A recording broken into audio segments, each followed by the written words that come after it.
Hey guys, it's Squid. Welcome back to the channel. Second stream today. Trying to get back on track. Monday kind of threw it off, and then the snowstorm. There's something every week that throws off my all intensive what I want to do versus what actually happens. Oh, how is everybody doing tonight? I'm kind of liking this earlier stream time. Not gonna lie, I like this earlier stream time. Mama gets to go to bed at a normal time. Mr. Squid is doing bedtime tonight since the little didn't take a nap today, and he gets another snow day tomorrow. So that is 2 days off of work, because we live in the South, and when it snows, the world comes to an end. How is everybody doing tonight? Yeah, we got like 4.5 inches at my house. Most of it's gone now. I mean, like the car's all melted. Everything's kind of melting already. It doesn't take much. So we are going to get into this. We are not wasting any time because we are going to make it through this trial, hopefully today, because the next week we are going to start the CNN versus the Navy vet, or actually the Navy vet versus CNN, because being a Navy vet and hating CNN, kind of intriguing. Not gonna lie.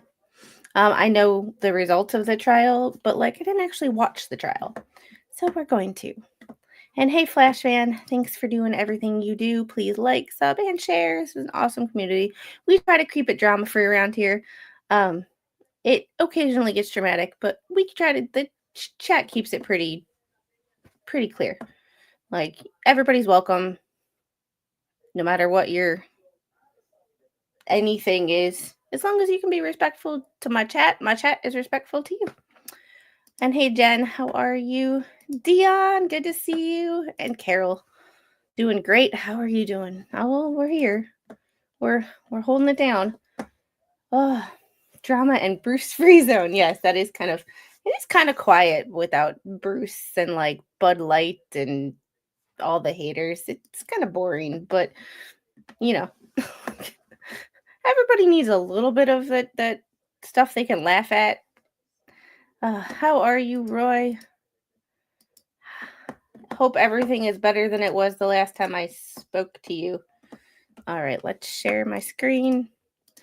Let's get this going. We are on day 4. The the prosecution is supposed to arrest today, and then he testifies. Hopefully. We'll see how it goes, though. And we're going to go here, so I cover up that stuff. And let's get into it. And this is night court, so we skip the BS. We skip the breaks. To begin another day of jury trial. Are there any issues to address? I take it there are not, since I didn't hear any before we bring in the. And I have this on 1.5 speed. One judge. If it's too fast, Detective Fury's we'll slow it down. Testimony, the state did end up admitting stage 115, the PowerPoint presentation, and so I hadn't given it to the court, so I did give it to Aspen for marking. I just wanted to be our stipulation says we weren't going to. So that stipulation should be discarded, wasn't there? The stipulation just said the stipulation is still about the chain of custody. It does say in it that it wasn't going to be admitted, right? But the rest of it is important and still in place. So, but there's a piece we're going to have to tell them to disregard it, or just cross it out. Or something. Yeah, I think you may want to just redo it so it doesn't say it wasn't admitted. I can do that. Okay. Anything else to address? No, thank you, Judge. All right, let's bring in the jury.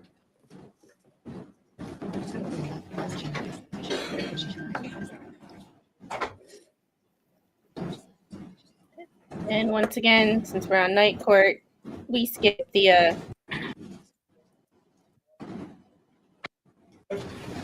I gotta say, the one thing this lawyer does a really good job of is he covers up with her face when she talks to him where the camera is, so that the camera can't see his lips move.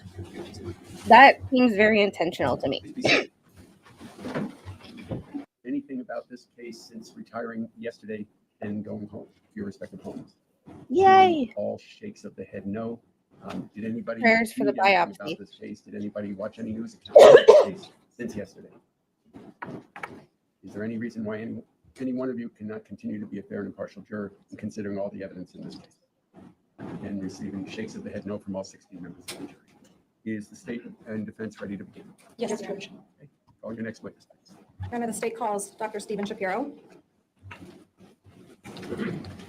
And the audio does suck. So, welcome to Vermont. solemnly affirm that the evidence you shall give relative to the cause found in consideration shall be the whole truth and nothing but the truth under the pains and penalties of perjury. I do. Thank you. Like I said, welcome to Vermont. This guy's got "I'm from Vermont" Could you state your Bernie name and spell your Sanders last name? written all over him. Stephen with a V, Shapiro, Shapiro. How are you employed? Currently, I'm self-employed. What do you do as a self-employed individual? Mostly I do autopsies still. In the That's past, have you crazy. worked as a medical examiner in Vermont? I have. When? I started doing autopsies up here, I believe it was 1999. I started working full-time October 2001. They made me chief in 2006. I officially retired April of 2021. And then I worked for about a year and a half on a fee-for-service for the state of Vermont. So in October of 2021, you were doing fee-for-service for the Office of the Chief Medical Examiner? Correct. Before I ask you about some of those duties at the medical examiner's office, can you briefly explain to the jury what kind of education and training one has to become a medical examiner? Sure. Well, I did undergrad in medical school here in Vermont, graduating medical school in 1993. From there, I went to the Oregon Health Sciences University in Portland, Oregon, where I did a combined residency in anatomic pathology and clinical pathology. My last year in Oregon was spent mostly at the medical examiner's office for the state of Oregon in Portland. In July of 1998, I went to New York City, where I did a formal fellowship in forensic pathology. I was hired on in 1999. Hey, I'm Kira. As a full-time city medical examiner. I was mostly stationed in the Bronx County office. And then really after the towers, I moved up here. So you mentioned that you were chief medical examiner here in Vermont. Can you explain to the jury what some of your duties were as the chief medical examiner? Well, the Office of Chief Medical Examiner is essentially a government agency. We sit under the Department of Health. All what we do is derived by statute. It's VSA 5205. Essentially, we investigate sudden, unexpected, or violent deaths related to public health issues. Some deaths required by law, prisoners, mental institution patients. But mostly I did autopsies. We have a big public health component of our work, monitoring deaths in Vermont. So And we if did a lot of that. anybody comes in and thinks he's talking fast, I have it Can on you explain to the jury 1.5 what the speed. difference is between cause of death and manner of death? Sure. Cause of death is an etiologically specific thing. People die of atherosclerosis, heart disease, diabetes. These are specific diseases. Baseball bats, gunshot wounds. Thanks, Roy, for You being know, a I member always for use 4 Abraham Lincoln months. as an example. If I asked you what Only killed thing good Abraham about Lincoln, Vermont, you'd probably say he was cream shot and in the head. syrup. That's his cause of death. Now, if I was to ask you what changes or alters your biochemistry and physiology of having a lead projectile go through your head, you might tell me things like direct trauma, hemorrhage, shock. All these things are non-specific. Lots of things cause hemorrhages in your brain, whether they're strokes or bullets or baseball bats or aneurysms. So just saying, grandma had a brain hemorrhage doesn't really help us define what killed grandma. So that's cause. I and slowed him down to mechanism. And manner of 1.25. death essentially describes the circumstances surrounding the death. In Vermont and most of the country, we only have 5 choices. Most of us die of natural causes. And then we have suicide, intentionally taking your own life, homicide, somebody else did it, accidental deaths. And sometimes we just don't have enough information to classify the deaths in one of those categories. So we have the undetermined category. Thank you. Approximately how many autopsies have you performed? Honestly, I haven't kept track in a long time, but I'd say I'm around 6,000, the heavier side of 6,000. Have you performed autopsies of individuals who have died of gunshot wounds? Yes. Can you estimate the number? No, but gunshot wounds are a pretty common thing in a forensic pathology practice. And have you been trained to determine if an injury is caused by a gunshot wound? I have. Were you involved in an Well- autopsy in October of Well, yeah, of course, gunshots are a high amount, because when someone dies of a stroke, you don't need to do an autopsy. You know what they died of. When someone dies of a heart attack, you don't need to do an autopsy because you know what they died of. So, autopsies are only done on a select number of people. You don't do autopsies on everybody. So when he says gunshots are high prevalence, Yeah, because, some natural causes, most natural causes, unless the family has questions, um, or there's some suspicious nature or some unknown thing, you don't get an autopsy. 2021 relating to a body that was discovered in a van in St. Albans, Vermont. I was. How did that occur? How did you become involved? It was my day. When we're in the office, we usually just, at the time, we would, there was only one other associate I had, Dr. Bundock. So we pretty much split it by week. It was my week. And how did the body arrive at the medical examiner's office? The body arrived in a sealed trauma bag. And inside that trauma bag were, I believe it was 8 individual black garbage bags containing remains. Were you, before I talk about details, were you able to identify that body? We were. Who was that? Miss Emily Ferlazzo. And how were you able to identify Ms. Ferlazzo? Physical features and circumstances. You put her back together? As part of the autopsy, was there any toxicology testing done to determine if Ms. Ferlazzo had any substances in her system at the time of her death? Yes. Were there any positive findings of significance? I would say nothing of significance. There were some positive findings. And what were those positive findings? I believe there was nicotine, cotinine, a metabolite of nicotine. I think there was a little marijuana in there. Oh, and Vermont caffeine, and I smoking believe. marijuana. Big shocker there. Did Ms. Ferlazzo have any alcohol in her system at the time of her death? I don't have the report in front of me, but I don't believe she did, no. Would seeing your report refresh your recollection on that? It would. That's so bad. So bad, Uncle Hero. You're so bad. I'm showing you what's been marked as 113. Let me know if that refreshes your recollection. Guy kind of has that Bernie Sanders look, but I don't hate him for it. Well, this is a copy of my autopsy report. It does not have the toxicology report attached to it. Do.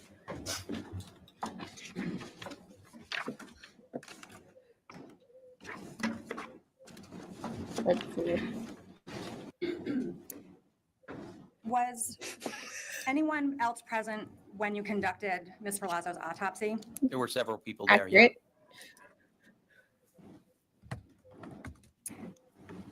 At the start of your autopsy, did you do anything with the 8 garbage bags before you opened them? All of the bags were x-rayed Were there human remains in those bags? in some of them. Which bags contained human remains? It would help me if I had my report, but I believe it was bag 3 through 8. Hey, Denise. So, 6 bags? And do you recall what was in each bag? Not off the top of my head, no. When you were able to open all of the bags, was all of Ms. Ferlazzo's, well, what was in the bags? There was a dismembered body. All the anatomic parts were there, so it was a complete body. So, Did you measure and weigh the body? Yes. How much did the body weigh? There's no way I'm going to remember that, Counselor. Would seeing your report refresh your recollection? It would.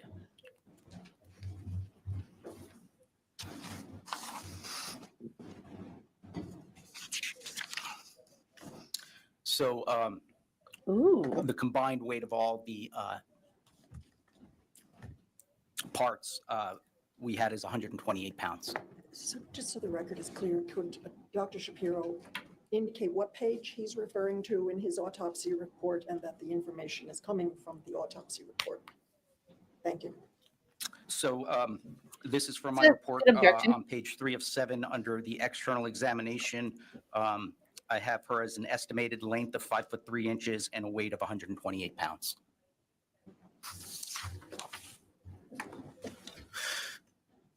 Although the defense attorney reminds me of Upon a inspection real of estate the agent I body, know. did you observe Go fatal figure. injuries? I did. Can you describe those injuries? Ms. Ferlazzo had 2 gunshot wounds to her head. The entrances were on the left side, the exits on the right side. She also had multiple post-mortem after death stab wounds. not Before we talk about dismemberment that, wounds. I want to talk Stab about wounds. the gunshot wounds. And you said left side. Are you Is that Ms. Ferlazzo's left side of her head? It would be, and if I could have my report up here, it would make me more comfortable with this stuff. It Thank you. was October of 2021? 2021, okay. I couldn't remember if it was 2021 or 2022. Entrance wounds on the left, exits on the right. And just remember, he shot her, then stabbed This her, may then seem like an odd dismembered her, question, but in how did you know self-defense. that it was 2 separate gunshot wounds? There were 2 separate gunshot wounds. Pretty When you're straightforward. viewing a gunshot entrance wound, is there a way for you to tell whether the barrel of a gun was pressed up against the skin? There are. How do you What are they? determine that? So when we talk about gunshot wounds and range of fire, how far away the barrel was from the target, really there's only 3 basic kinds. Contact wounds, and this is all based on all the other stuff besides the bullet that comes out of the end of the barrel. There's gases, there's unburnt powder, there's burning powder, there's a lot of stuff that comes out, smoke. So if the barrel is pressed right up to the Okay, side note with the stuff he's talking about that comes out of the ass end of a pew-pew. I flew up to Wisconsin with baby Squid when she was really young. She was like 7 months old. Mr. Squid couldn't go because he had to work. We had to go to a funeral. And I get to the airport with everything. I'm taking her through security by myself because I'm flying with her by myself.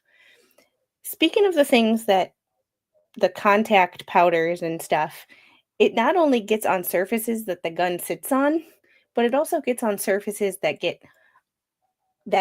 also come in contact with the surface that the gun was on, like, I don't know, the interior of a truck. So when you're putting a stroller in the interior of a truck during hunting season, and you go through TSA, and your stroller, they swab your stroller and it pops positive for gunshot residue. What do you do? What do you do? against the target. All that other material goes inside the body. If it's a little farther away, not up against the body, we're able to see those particles that embed in the skin. We call that stippling. Sometimes there's smoke, fouling, and that can give us, if we go and test fire the weapon, we measure what's on the skin surface or the target surface, and then we can do test firing of the weapon to determine a range of depth. If you move past the distance where those little particles and smoke travel, we call that, even if it's only 1 inch past there, none of that stuff is on the target, and all the wounds would look alike after that, whether it's 10 feet away or 150 yards away, because there's nothing there, and there is no way for me to determine the distance wounds, and there are other caveats involved. Did you observe any of this stippling on Ms. Ferlazzo's entrance wounds? I did not. Would the presence of another object like fibers or cloth or clothing prevent stippling? That was the caveat I was putting in there.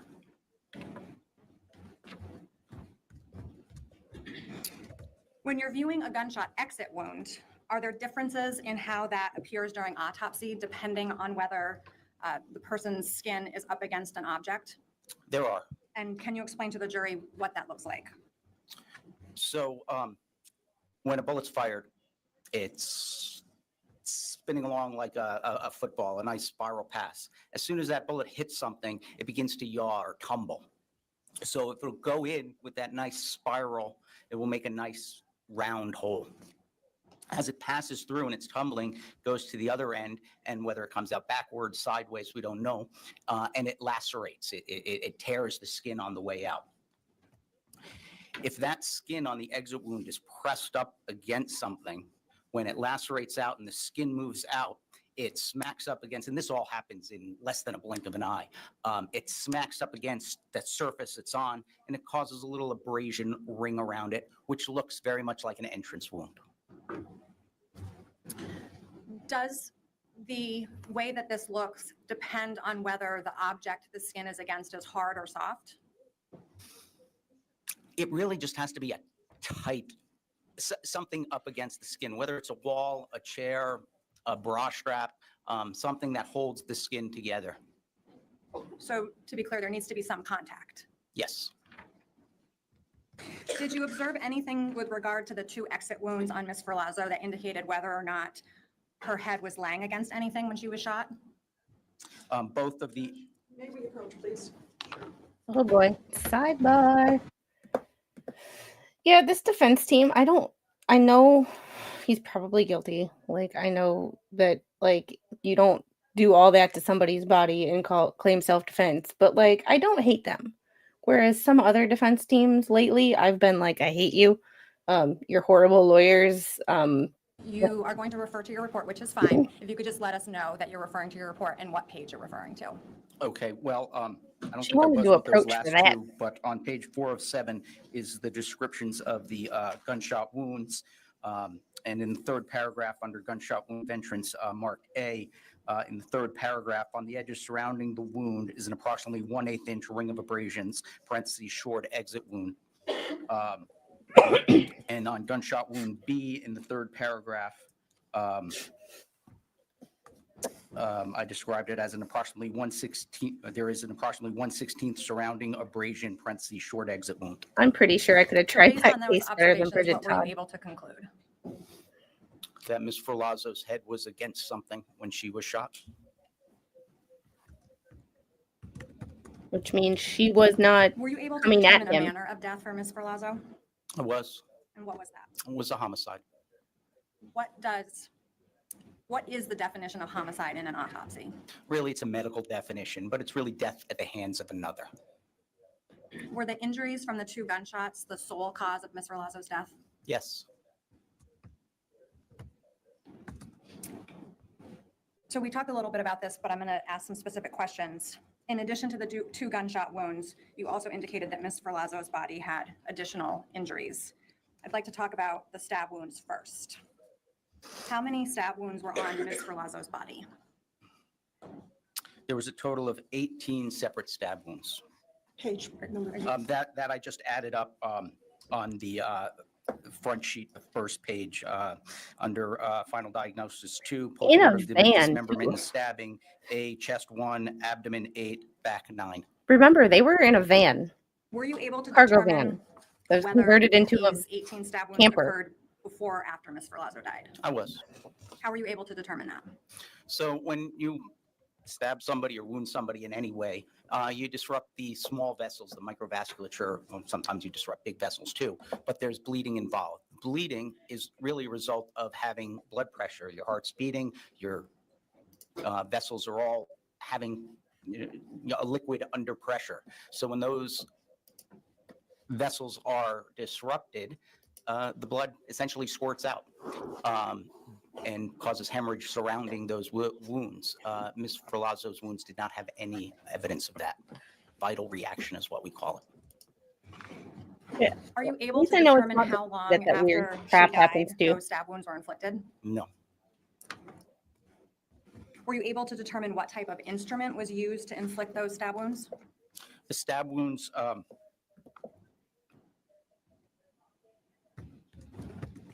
all had similar features. Once again, I'm referring to page 5 of 7.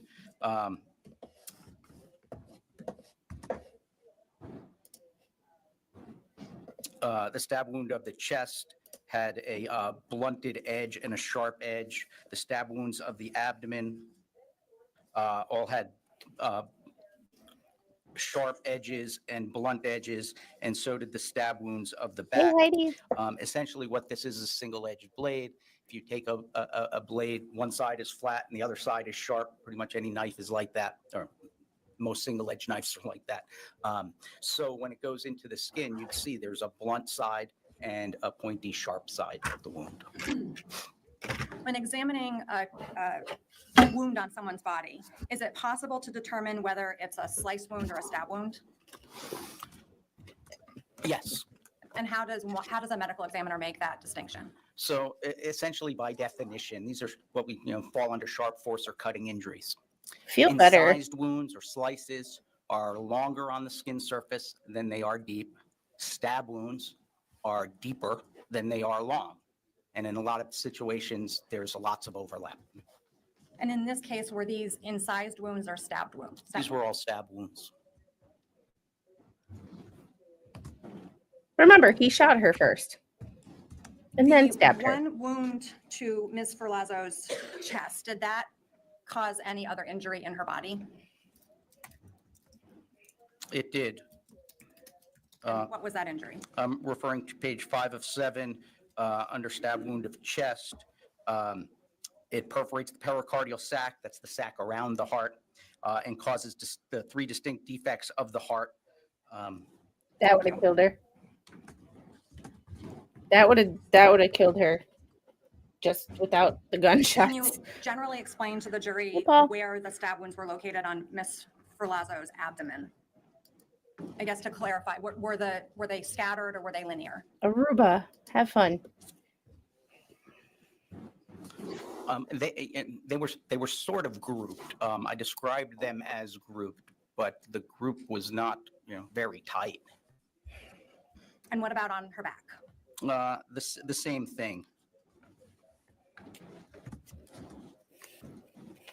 I'm going to ask you some questions about the dismemberment. How many pieces was Trigger Ms. warning. Ferlazzo's body in? You can make me count. Page number, please. Yep. He's got to find it first, So lady. in bag number 3, this is on page 2 of 7. There was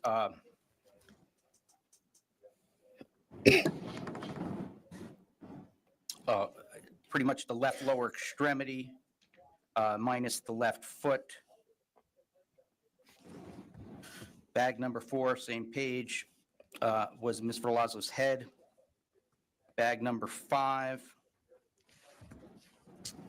was Gruesome. an upper extremity and a foot.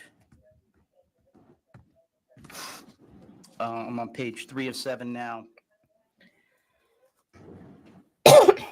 May we approach? What is she bitching about now?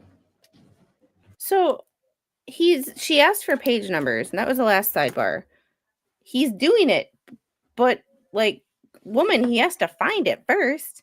You can't ask somebody to tell you what page when they don't even know what page they're looking for. Oh, and we skip through the this, but then talk about overkill. He didn't need to, Is one of his sideburns darker than the other? I don't know. I wouldn't be able, but the man bun is telling. But this is also, they're also from New Hampshire. I mean, they went to Vermont on vacation. So they're from New Hampshire. Continue. Just to answer the question, there were 8 parts.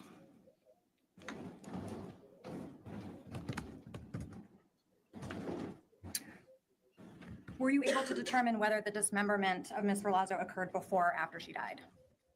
Yes. And what was the conclusion you reached? This was post-mortem after death dismemberment. Oh, yeah. Again, Yeah. were you able to determine how long after she died that this dismemberment occurred? No. Were you No, able to but- determine what type of instrument was used to dismember Ms. Ferlazzo? Yes. How does one make that determination? So this was a sharp-edged instrument making I won't even say that, making cuts. And then there was evidence of a serrated instrument used as well. How does that manifest itself on the body? So the serrated lesions essentially show abrasions at the cutting edge, which correspond to a serrated weapon. They look like serrations. Good call, Dwayne, with I'm the now going to show you sideburn. what's been admitted as State's Exhibit 60 Roy. and 61.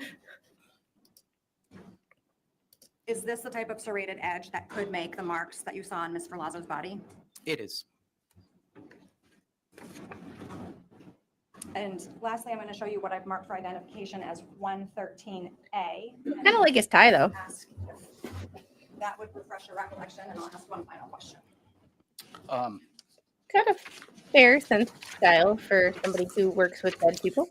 It does. 113A is a 4-page copy of the toxicology report from National Medical Services, NMS Labs, which is the company we use for a reference lab at the office. And does that refresh your recollection on whether Ms. Ferlazzo had any alcohol in her system at the time of her death? It does, and she didn't. I don't have any other questions. Ms. Jantz, any cross-examination? Yes, thank you, Judge.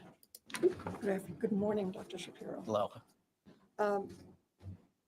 So you testified this morning that that the postmortem injuries, you could not estimate how long after death these injuries may have been inflicted, right? That's correct. Okay, I don't know where she's going with this, but does it matter how long after post-mortem that he stabbed her or dismembered her? Does that matter? Like, that to me at the time doesn't matter. Just my personal opinion. You also testified that there was no soft tissue hemorrhaging, that is accumulation of blood at the site of the injuries. Is that correct? That's correct. And in order for that to, for there to be hemorrhaging, the blood has to have continued to flow when the injury was inflicted. Is that right? Flow under pressure. There is gravity still works on liquid blood, but there was no evidence of vital reaction, Counselor. And you remember my taking your deposition earlier in this case? I do. And we discussed this subject of how long after death you could estimate the postmortem injuries having occurred. Do you remember that? I do. And you mentioned that there were multiple variables that could affect how Something long like that. blood continues to flow through the body. Do you remember that? That's correct. Humidity was one of them, wasn't it? Yep. And temperature. Temperature. Yes. So in conditions of high humidity and high temperature, the fluid in the body dries up faster. Isn't that right? I would say it's the other way. If it's moist, it will stay liquid. If it's the conditions around are dry, it tends to dry faster. And you have no information about what the conditions were inside the camper at the time of dismemberment, do you? That's correct. No. And I did push you to estimate whether it could have been 5 minutes, 10 minutes, 5 hours after dismemberment, didn't I? I don't remember exactly, but probably yes. And you did opine that it was at least 5 minutes after dismemberment because of the lack of soft tissue hemorrhaging. Do you recall that? I don't, but there was no soft tissue hemorrhaging. That would have happened pretty quickly once you stop having blood pressure and heartbeat. Yeah, I couldn't say with certainty how quickly after death that the postmortem injuries were inflicted.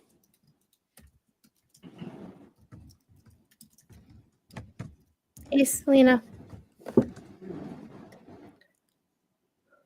I don't like how long she takes between answering questions. Like, she doesn't have a plan, and she just wings it. Could you tell from the autopsy that Good idea. conducted whether the stab wounds were inflicted prior to the dismemberment? I could not tell that. So you couldn't tell what happened first? That's correct. So I'm just looking Wait, through you the can't tell deposition whether he testimony. dismembered her or he stabbed her And so, 19 times? As you sit here today, do you disagree that it could have been 5 minutes after death that these injuries may have been inflicted? Could be, yes.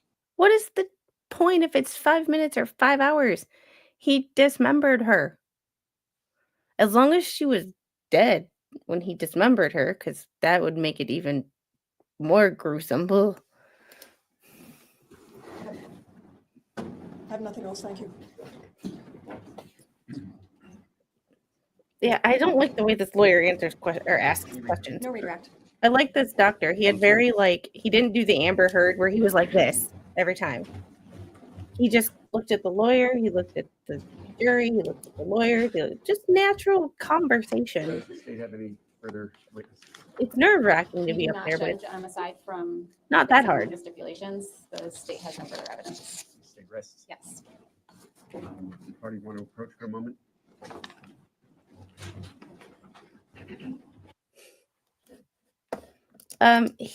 This was in their van. So they were van lifers. They had a van that they modified into a camper, and All right.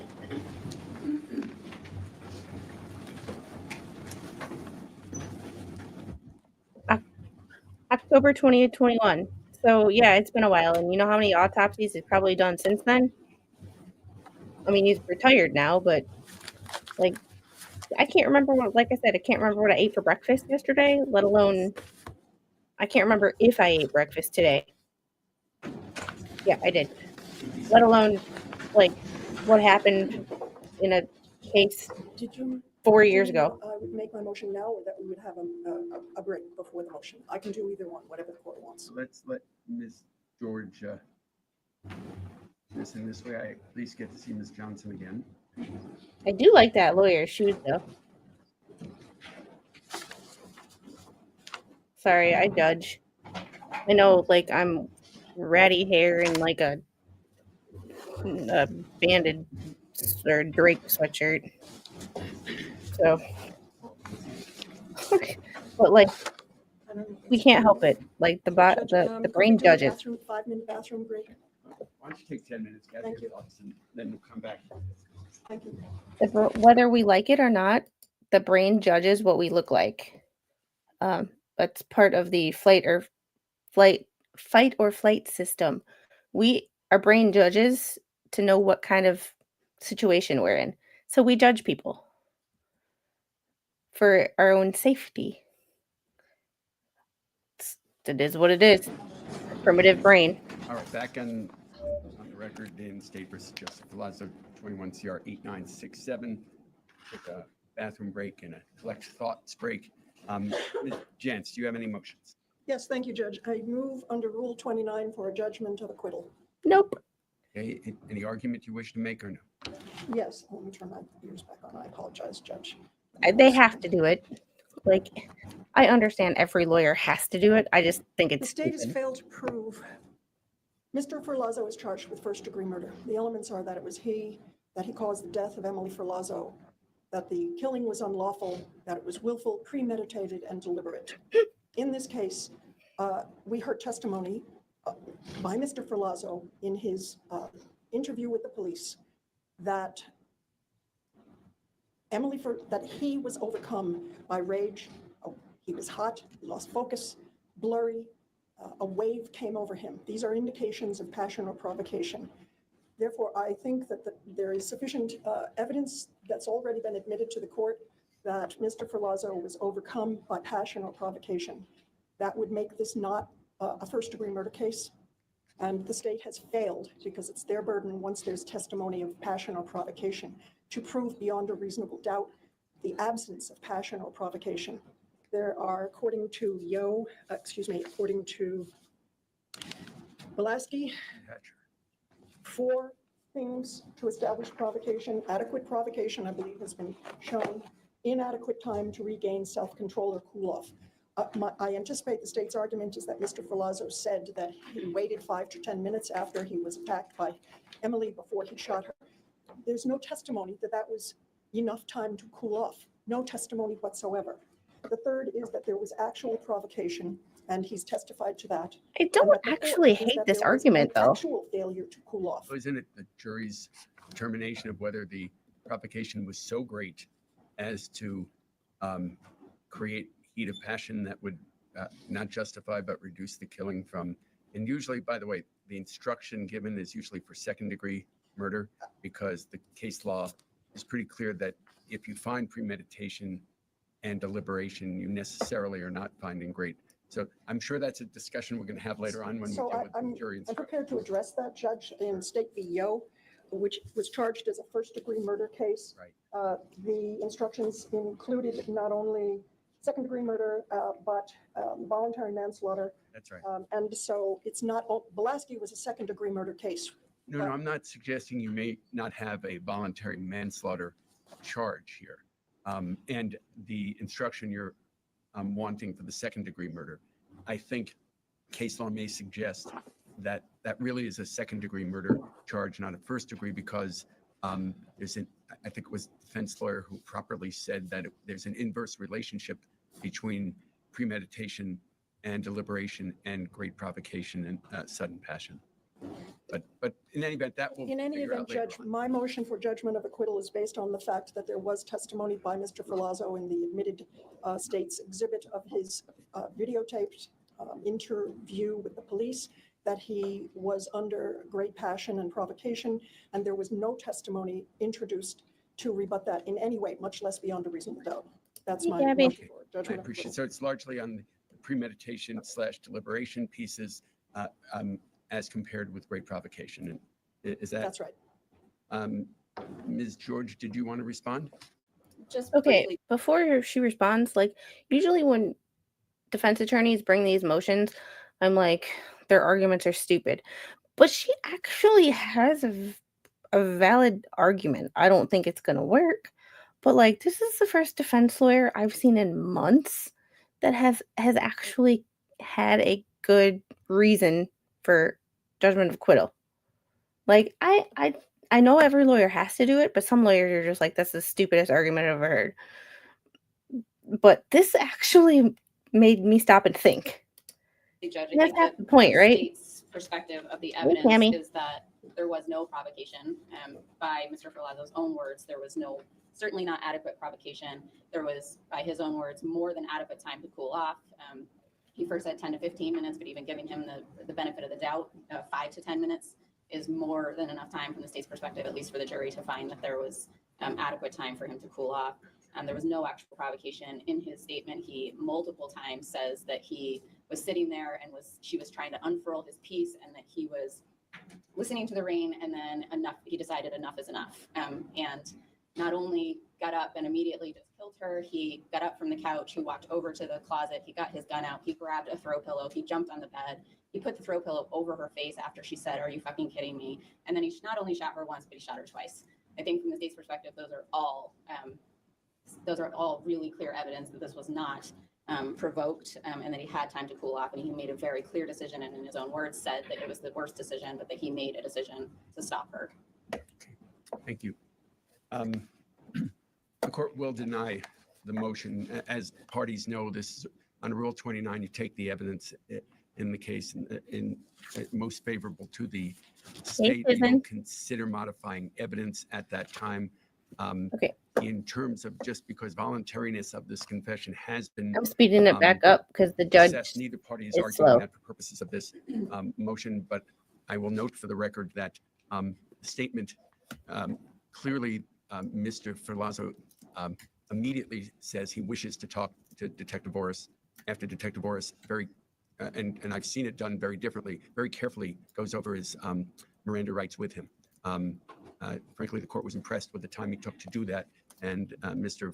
Ferlazzo making it very clear, he said, "I want to talk to you. Let's not beat around the bush." Hey, friend daughter. So from a voluntariness, I think again, I just want to put that out that certainly there's been sufficient evidence shown from which a jury could find beyond reasonable doubt that the confession is voluntary. Because I think I have to address that since both parties discussed the statements that Mr. Ferlazzo made to Detective Boris. And then, of course, he admits we have to prove in a first-degree murder that it was Mr. Ferlazzo who caused the death of Emily Ferlazzo. That's not disputed. He shot her twice in the head, that it was unlawful. Shooting someone twice in the head while they're lying down would be unlawful. That it was willful, that there was intent to do it. He stated he had had enough, and he shot her. And the question is premeditation and deliberation, which is the focus of a first degree versus a second degree and or manslaughter instruction. And for premeditation and deliberation, they're independent concepts, but obviously integrated. Deliberate is the ability to think and process and something, and premeditation is to have a plan beforehand. That's very simplistically said, but that's the interaction between the two. Neither deliberation and premeditation can occur over the course of months, or it can occur over the course of seconds, at least as the Supreme Court has thus far noted and as restated in many courts throughout the country. And so in this case, the evidence of premeditation and deliberation is Mr. Ferlazzo's own words, that he had had enough, that he felt Emily was going to ruin his life, and he didn't think it was going to stop. We don't know exactly what she was saying while she was lying in bed, but his words were that she had stopped fighting with me, was lying in bed, and when I determined enough is enough, I went to the closet, retrieved my Glock. Certainly, that can be a plan to get that can be deliberation. How am I going to do it? And he gets his Glock. Apparently, he gets a red pillow. He's not that may have been on rocking the that couch. You know, fast. the red pillow was there. Goes over to her, puts the pillow over her face, and after she says something to the effect, "You've got to be fucking kidding me," he shoots her twice in the head. That is a plan that is deliberation, or at least it could be thought to be. Obviously there are defenses to that, Ms. Jantz, but as you know, that's for a jury to decide whether either the event occurred too quickly to reduce it potentially to second degree, or there was such great provocation for a jury to think such provocation was justified to the extent of reducing the charge either from first or second degree to voluntary manslaughter. But that's a jury determination. Certainly there's significant evidence from which to find that there was premeditation and deliberation. What no one has discussed yet is the very deliberate efforts he made very soon after the death of Emily to cover up what had occurred. But it could be argued, and I won't go through all of that because I'll leave that to argument later on, but a systematic effort to cover up the death once it occurred. Again, the state and defense may have very different theories as to why that was done, what was going through his mind. But for purposes of a Rule 29 motion, there is sufficient evidence from which, again, a jury could find that those steps are further support Denied. Sit down. premeditated and deliberate conduct, and certainly intent on the part of or willfulness on the part of Mr. Ferlazzo, another element of first-degree murder. So for those reasons, we will deny the state's motion for a judgment. I understand the court's ruling and reasoning. I do object to the court's conclusion and ruling, and also note that there has been no testimony concerning a motive for any post-mortem injuries, none whatsoever. And so attributing those injuries to a state of mind is not supported by the record. Well, he did say he was going to take the body and place it, bury it in the woods, I assume. And one could infer that it's easier to bury if they're separate parts. My understanding is that he actually I like this judge. Well, he did say that he was trying to dispose of the body, and it's easier to do if she's in parts. God. Oh, I am watching all these murder trials has made me have this weird sense of. he tells the police that he cut her up so it was easier to carry her. So Neither of those statements indicate the reason behind the dismemberment. They are if. So I hear your Ding, argument. ding, I ding, appreciate ding, your ding, effort. flash fan. I just think You don't have to the prove inference can be motive. drawn that it was done for the purpose There's of burying the body. nothing in and, the first-degree murder again, I that won't go into prove other motive. things that may support Premeditation? that Yes. because I think that's really better about Motive, the no. argument of the parties. and for the jury to determine. That's what I'm saying. Yeah. I'm trying to keep this fairly minimal but sufficient so as not to suggest any argument to the state and certainly more so to protect the defense from any argument. I like this introduced to judge. the state. So with that, are we ready to proceed? Is the defense planning on having a case today? Yes, thank you, Judge. Is the court going to ask Mr. Ferlazzo if he intends to testify? Yeah. Mr. Ferlazzo, what choice have you made in that regard? You understand it's completely your choice, obviously done with advice of counsel. You have an absolute right not to testify if you don't want to. And the court, if Catholic Church requested, up in would here. Up, instruct the down, jury, up, could down, not up, use down. that against you in any way. You also have the absolute right to testify if that's your choice. Yes, I do want to testify. Then are we ready to bring the jury in? Yes.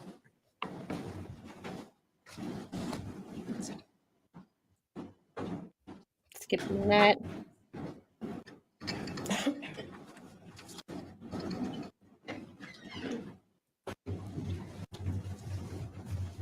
Please be seated, everyone. All members of the jury are present. The state has rested. Does the defense wish to present a case, Ms. Jan? Yes, thank you. We call Joseph Ferlazzo. Okay.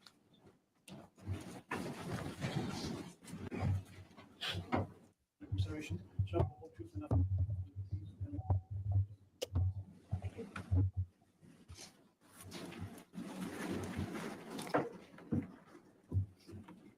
Morning. Good morning.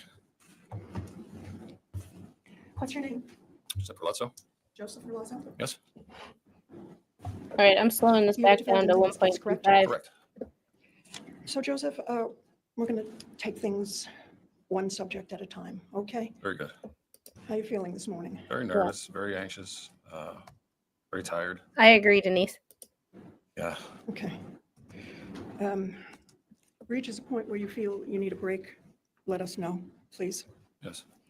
So let's start with some easy information. Where were you born? I was born in Pennsylvania, in Reading, Pennsylvania. Is that where you grew up? Yes, that is where I grew up. I was there until I think maybe 11 or 12 years old. Everybody hear him? Can you hear me? Yeah, move. Can you hear me now? Better. It's like a Verizon commercial in here. When did you move to Vermont? I moved to Vermont in 2012. Were you working as a tattoo artist at that time? Yes, I was. When did you meet Emily? I met Emily in 2018. And to be clear, we're talking about Emily Ferlazzo, who was your wife, right? Yes. How did you meet her? Well, I had initially met her through her friend Lauren. I can't remember her last name. Lauren. Lauren. Yes. What were the circumstances? The circumstances were I was teaching Lauren. She was serving a piercing apprenticeship. She was apprenticing to be a body piercer. And you were giving her lessons? Right. How did you do that? That's correct. Yes, she was. She was apprenticing under me to learn how to do all body piercings. And was Emily with her? So when Lauren was preparing to start working with clients, she had a sort of a nervous disposition, and it made it so that she was very shaky. And It's not a she good looked quality visually, in a like, piercer. just to see her, she looked like uncomfortable holding a needle. It was a very shaky hand, and I was like telling her how working with the shop's clientele wasn't going to happen until she was more comfortable. So I suggested to have some friends, people that she was more comfortable around, and What do you mean? in hopes that she would stop shaking and would be able to do a nice, steady, precise piercing. So let me make sure I understand what you just said. Yeah. Were you suggesting to her that she do a piercing on somebody she knew? Exactly, yes, a close friend or someone that she felt comfortable with. So Okay. And who was that person? it was Emily. And that's how you first met her? That's how I first met her, yes. And did you have any kind of extended conversation with Emily at that point? In the beginning of the piercing procedures, it was all business. Really just instructing Lauren where to mark, how to prep the skin, things to look for. My conversation with Emily didn't occur until after all of the piercings had been completed, and then the mood sort of changed a bit. It was a little more relaxed, and everyone could just sort of like chop it up, just chat with each other. Chop it up. And we had started talking, and she was awesome. So we talked for a while, and when she left, I made a comment to Lauren. I said that I was like, that friend of yours is something special. I said I wouldn't mind making her my next ex-wife. Lauren laughed. Oh, You the didn't foreshadowing. start dating her at that point, did you? No. I think she was seeing somebody else, and I was seeing somebody else. It's weird. He keeps So we looking definitely down. hit it off. Okay. So how did it come about that you met Emily again? I had moved to Maine for a little while in 2019. Did you catch that, Flash Ann? And when I moved back to Vermont in 2020, and I contacted Lauren Why? requesting, hang out and see what she was doing, see where she was at with things, how her piercing had progressed, and was curious. I had tattooed her before. I was curious if she wanted any more artwork, or if we would just like hang out, do a kickback, and spend time. Okay, you contacted Lauren. And Yes. That resulted in you connecting with Emily. Well, Lauren was excited. She said, "Oh my God, I would love a new tattoo. I want I would love a new As matter of fact, tattoo. I'm talking to my sister who wants one, and I'm talking to Emily who also wants one. So, like, we're all excited. So if you can tattoo us, like, yeah, please, like, come and tattoo us." So that's what happened. When was that? That was early summer, late spring. I'm not exactly sure of the month. 2020, April, May, June time period. Okay, so Heyo, that's when you sister. reconnected with Emily. Yes, yes. And what happened with Emily after that in connection with you? Well, I had done that piece of art for her, and I want to say it was maybe a week and a half, or not even 2 weeks later, that I don't know if I messaged her. She messaged me. I'm not sure on that, but what I do know is that she wanted to have more tattooing done. She's like, "Oh my God, like, I really love this tattoo, like, and now I want more." Which leads me to think that she contacted me. They yeah, are so that's what addicting. happened approximately. Like I said, a week and a half, 2 weeks later, she's back getting more tattoos. I'm asking her how she's been in the last 2 weeks, how her tattoo healed. Um, her demeanor was different. She told me she had just broken up with her boyfriend. She dyed her hair a different color. She was extremely flirty, and I was receptive to that. I was like, wow, like you really seem like pretty open today. Like, and I asked her if she wanted to go um, have a motorcycle ride and see a tour of some of Vermont. And did she? Yes, she did. Yes, we took a motorcycle ride that evening. Went through the canyon. Went through some of the areas down in middle Vermont, and then I returned her. She was staying with Lauren had a boyfriend named Sam at the time, and she was staying at Damn I it, think Coop. it was the place that Sam was renting. So I returned her to Sam's place. Where were you living? I was staying with friends. I was bouncing around. I had just come back from Maine, like I said, and I was bouncing between my friend Spencer Lemon's house, which everyone met a couple days ago. You guys met Spencer Lemons. So him and my friend That's Sarah, that's the who's in court person he today, I was staying with confessed her. to. My friends were hospitable, and they let me couch surf a bit until I got back on my feet. By which you mean establishing your practice as a tattoo artist so that you could support yourself. Is that? what you That's mean? right. Yes, rent is expensive in Vermont for anyone here who rents. So I had to get my finances secure so I could I have opinions know, about that, but regain my independence. So after that night, when did you see Lauren? Excuse me, I keep saying Lauren. Emily next. Oh, the next day. How did that come about? Well, I after I dropped her off and I returned, I believe I was staying with my friend Sarah at the time, and as I said, I returned to Sarah's and I texted Emily to let her know that I had arrived safely. She asked me why I did not kiss her, and I said, "There's always tomorrow." And then we saw each other the next day, and Silver Fox, this is the defendant. This is Emily Ferlazzo, the deceased, her husband. He's he's the person who shot her, stabbed her, and dismembered her into 6 garbage bags and confessed to his friend. Yep. And Flash fan, you have to go to a reputable place. You can't just like go to the back alley, you get an infection because it's like it's a wound. Like they're putting something in your skin. They're cutting your skin. But I have top of the foot, shoulder cap, shoulder blade, and 2 on my ribs. And I gotta say, the shoulder blade was the worst.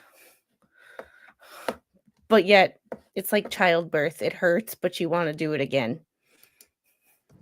I believe, yeah. So she had gone over to Lauren's. Lauren was living with her parents, so Emily was staying with Lauren's parents, and we went, hung out, strolled around their property. They had like a hammock. We like sat in the hammock and just like watched the sun go down. Just talked, smoked a little marijuana, and, just relaxed and hung out. And after that, did you continue to see Emily? Yes, I did. Roy. Almost every day, almost every single day for the rest of, the whole rest of the summer. She technically Emily was living in New Hampshire with her parents, but she would visit Vermont. Like I said, almost every single day. So she would either stay with Lauren or Sam, or she would get a hotel room, or she would stay with me if I would be staying at my friend Spencer's house. So the rest of the summer we were together. You were together. Yeah, it was very magnetic. Like we were stuck to each other. Magnetic? Magnetic. And It's also how would you violent. describe your relationship besides magnetic? Euphoric. You were happy? I was happy. Why? We just clicked. I feel like we were both just kind of traveling the same wavelength. So she's was a good bit younger than you, right? That is 10 correct. years? Did the age difference ever become an issue in your relationship? If it was an issue, it was really just two onlookers, our friends. Some of our friends had opinions about relationships with an age difference. But to me personally, no, I did not have an issue. We got along very well, and um, I just told my friends, like, it is what it is. Like, it's going good. So Everything was good. right.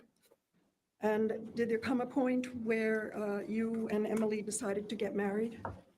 Yes. He claims Well, that self-defense. happened at the end of the summer. I want to say it was somewhere around August. There was finally enough money in the account to afford first, last, and security, and we found an apartment. Actually, she found the apartment. We were looking at several places, and then she had just out of happenstance just found an ad that was recently put on. She called the number. The guy was like actually there. He's like, "I'm here right now. Just come over right now." We just sort of fell into it, and we liked the place. And I said, if you lived in Vermont, we could definitely see each other a lot more. You wouldn't have to travel back and forth to New Hampshire. And she jumped at it. So we moved in together in August. The place was in Essex. And then I want to say it was maybe a month into living there. It was like September. I don't exactly remember what I was doing, or if I had stepped out, or if I had just come back, or if I was working with someone. And then I just remember I came into the kitchen, and There's a lot of things that she don't had this fit. look on her face, and I was like, "What's going on with you?" And she breaks out into this huge smile, and she pulls out this ring and a card, and she hands me the ring, and I read the card, and it says, "Will you marry me? Check yes or no." And there's two check boxes with a yes and a no next to them. And then I look Very up, and good she's like trait. filming me, and I took the card and I checked yes, and it was the cutest thing. Yeah, I said yes, and that was my first time ever being proposed to. So So you were happy? I was happy. And did she seem to be happy? Yes, she was. And during these first few months of your relationship, what I've already asked you, you said it was euphoric and you were both happy, right? Yes, that's right. What's the matter? Check You're looking a both. little, Yeah, I'm feeling very emotional right now.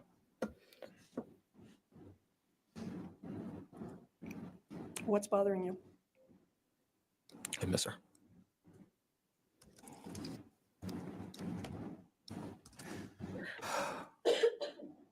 Let me know when you're ready to start again.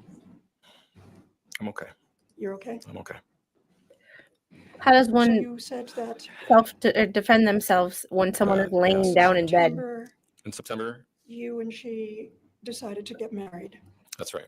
It's And 2025. when did you get married? We got married on October 10th, 2020. So what had happened is we When every story starts, so what had happened was, it's never going to go well. sat down and had a conversation about what dates we thought were going to work. And after the conversation, I reached out to a friend of mine by the name of Teresa, who was an ordained minister. And when I messaged Teresa, I said, "Hey, can I call you? Can we talk?" So I called her and I asked her if she'd be interested in marrying Emily and I. And she said that she would happily do it. And I told her the dates, and she's like, "Yeah, like that's a couple of weeks away. Like let's go for it." So we did. We got married Where? in Burlington. Well, we've seen the photo, your wedding photo. Yes, I saw it. Was it yesterday or? Do you guys find him believable? Because Since all this happened, I haven't been able to remember her. I'm not sure. And that was like one of the first times I saw that picture, and How did it make you feel? it hit hard. But yeah, that was. Why did it hit you so hard? We were so happy, and you had said something to me the other day about our lives have a trajectory, and standing on that dock. I'm going to object. This is a non-responsive answer. I'm going to allow it. Thank you. You can, standing on that. Yeah, standing on that dock and looking at where I am now, like it just makes me very emotional. That Well, chick what is emotions able does that to rouse in you? not shake while trying to Sadness hear. and This never would have happened. depression and just I'm pain. getting psychopath heartache. vibes. Okay, Um, so you got married yes, in we did. Burlington. Yes, we got married in Burlington. Looked from the photo that you were down at the waterside. We were actually, we had snuck out onto one of the floating docks and we were Good in call, Lake Flash Champlain. Man. And we had a small ceremony. It was Teresa, Emily, myself, and Lauren. That was it. That was it. Okay, and I think you said you had rented the apartment in Essex. Yes, that's right. Okay. So how did things go with your relationship after you got married? It was pretty normal stuff. From the summertime, Stop you because normal is different for normal each is person. normal is different from person to person. What do you mean? It was So- normal stuff. Well, in the summertime, when we started seeing each other, both of us were working a lot less. Well, it was 2020, so And there's then that. as it came into fall, she had gotten a job at UVM as a CNA, and she was working more, and I took the opportunity to work more. And And let me just stop you. Were you working at a tattoo shop at this point or working self-employed? I was self-employed, and So where did you do the tattoos? I did tattooing at the apartment in Essex. Hey, Georgie. It was very large, and one of the rooms had lots of big windows. So it was a great room to set up as a studio. Did there come a time when gotta say, though, he's got surveillance some great camera hair. was installed in that room? Yes. Like Troy Polamalu. After some time of Emily observing me working with clients, she thought it'd be a good idea if she were to get a ring. A ring camera? A ring camera for the studio room. Why?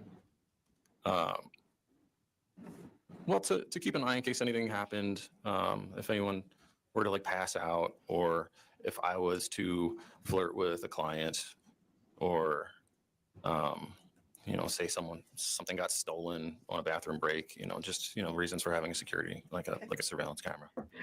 Okay, so I interrupted you. You said that you and she both started. Did you catch that? So that she could see if he was flirting, trying to introduce that seed of doubt about him being like, just the way things are worded. He's just trying to lay it on thick. Working Everything more. is that underlying she was a In problem. terms of your relationship, how did it go? Well, we had a so our relationship started out as a lot of relationships do, and it was more of just like a verbal contract, right? And by that I mean like what we're going to do, what we're not going to do. I apologize for interrupting. I'm specifically asking. Flash fan, if the 90-day relationship reprieve. Continued as happy as it was in the beginning. Well, I think what I'm getting at is the relationship had changed a little bit from when I met her, I was polyamorous, and then she asked me to be monogamous, and I said that I would be monogamous with a polyamorous clause. After the monogamy had run its course, then we would just switch to polyamory. Were you That is so monogamous weird. For the most Whatever. part during your Each marriage their with own. Emily? I was monogamous for the duration of the summer of 2020. Before I And cheated on her. when we started seeing other people is when we switched over to a polyamorous relationship. So let me ask you this. Was this polyamorous, monogamous, a source of tension between you and Emily? Well, the source of tension was that with polyamory, you have to be very communicative. Like you have to talk to each other. I'm going to be here with so-and-so. I'm going to be there with so-and-so, right? Like just who I'm going to be with, where I'm going to be. Just safe practices all around, using protection so everyone can, stay in good health. It sounds like this is not something Very Emily ableist of would have them. chosen, correct? Well, I want to say that it was her idea to be monogamous because she did say to me, I don't want to share you and I don't want you to share me, which I said, that's only going to last so long until you find someone that you're interested in. And then I will find someone that I'm interested in. And then we'll just have, whether it's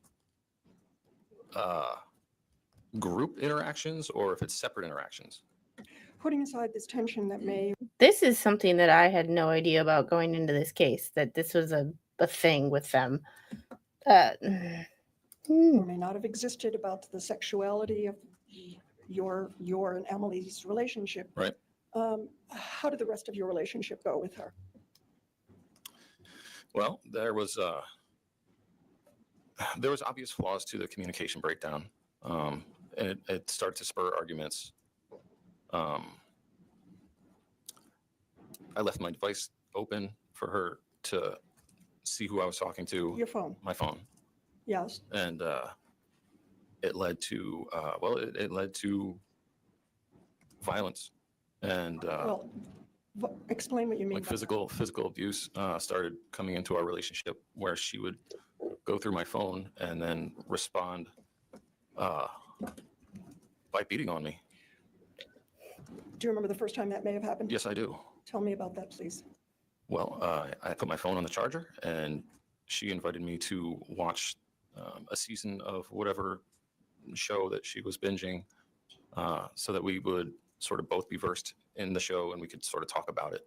So I said, "Yeah, I'll watch this show, and we'll talk about it later." So she wandered off and took my phone, gave it an examination. And when she came back from the examination, I was still sitting in a chair in front of the television, and she walked up to me and she threw my phone, and it hit me in the side of my face. And I turned to look at her, and she just started in with like a flurry of like punches, just hitting me in my head. Closed hand? Yeah, closed fists. What side of your head? Both fists? She was on my right side. Yeah, both fists. Yeah. He's not looking at the So jury she at threw all. Your phone at you and it Yeah. hit you in the head? Yeah, right here. What did you do? I was shocked. It was the first time that I've ever seen that side of her. So, and then the punches started coming in. So I just naturally like defended myself. I blocked the punches and I sort of find my way out of the chair, and she wasn't stopping. So I had to physically like catch her arms, and I had to hold her arms by her sides until she sort of ran out of steam, just restraining her. Was she saying anything to you while this was happening? Yeah, just really, she was really angry. So, you're a fucking asshole. I don't want to. Do I have to swear? Do I have to I want you quote? to say what she said. Yeah. Okay. Yeah, she would say, you're a fucking asshole. I can't believe you're still fucking talking to this bitch. You told me you were going to stop talking to her. And it was a friend of mine that I'd known for years. And I told her that I would stop being physical with this friend and that our relationship wasn't going to dissolve because we were friends since 2014. Like, just with respect to the monogamy that Emily had requested, I stopped being physical with her. So Emily was saying that she was angry. Was she angry? Yes, she was. Yes, she was very angry. Yes, she was assaulting me So she was verbally verbally. angry Yes. and physically Yes, ma'am. hitting you. Yes, physically. And did you ever hit her back? No, ma'am. So you took her by the arms. Yes. And did she calm down? Yeah. Denise, Yes. After you a bit of speak time, with she so calmed much down, common sense.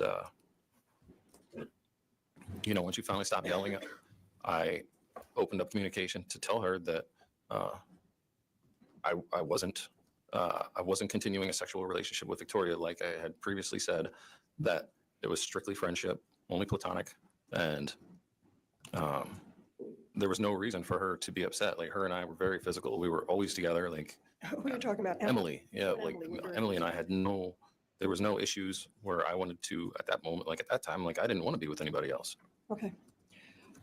And did you ever talk to her at this time, at this instance, about the fact that she had thrown your phone at you and hit you?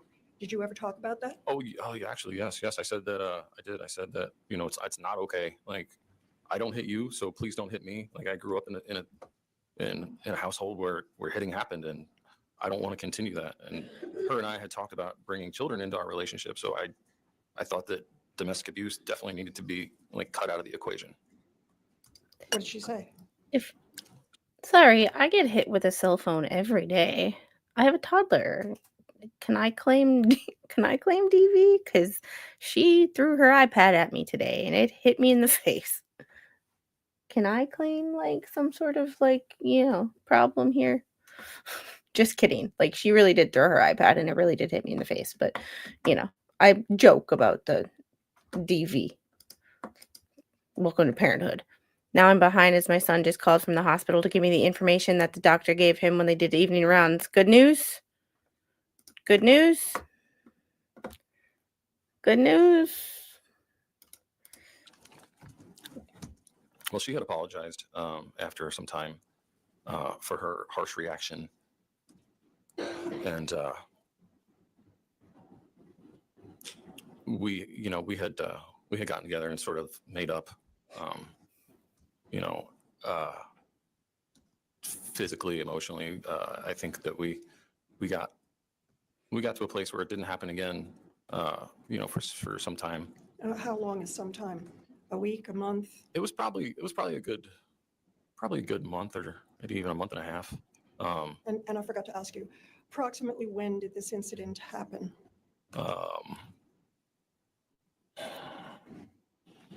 I wouldn't say somewhere. It was fall of 2020. Well, after you got married, right? No? Could have been September, October. Okay. So fall of 2020 Yeah, was fall. the first time Yes, that right. you had seen, as you put it, this side of Emily. Exactly. And so I just asked you, when, if ever, did another incident occur where you saw this side of her? Right. Yes, there was more incidents from that point moving forward. Oh, Tammy. And Oh, I want to say it was yeah, we're running our faucets right now, dripping our faucets to make if sure we we were don't in get September, frozen October, pipes. November. Yeah, I want to say probably maybe late October, early November, if I'm thinking on the calendar.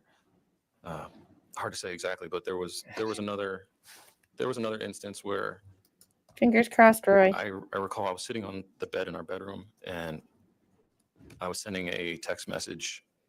Actually, I think it was an Instagram message. But I was messaging a client that I was interested in more than a professional relationship with, and I'm gonna speed this back Emily up to came in and she saw I was 1.5. sending like a He's taking these like really, a GIF, really long pauses. GIF, however, and people say it differently. But yeah, like a short video clip.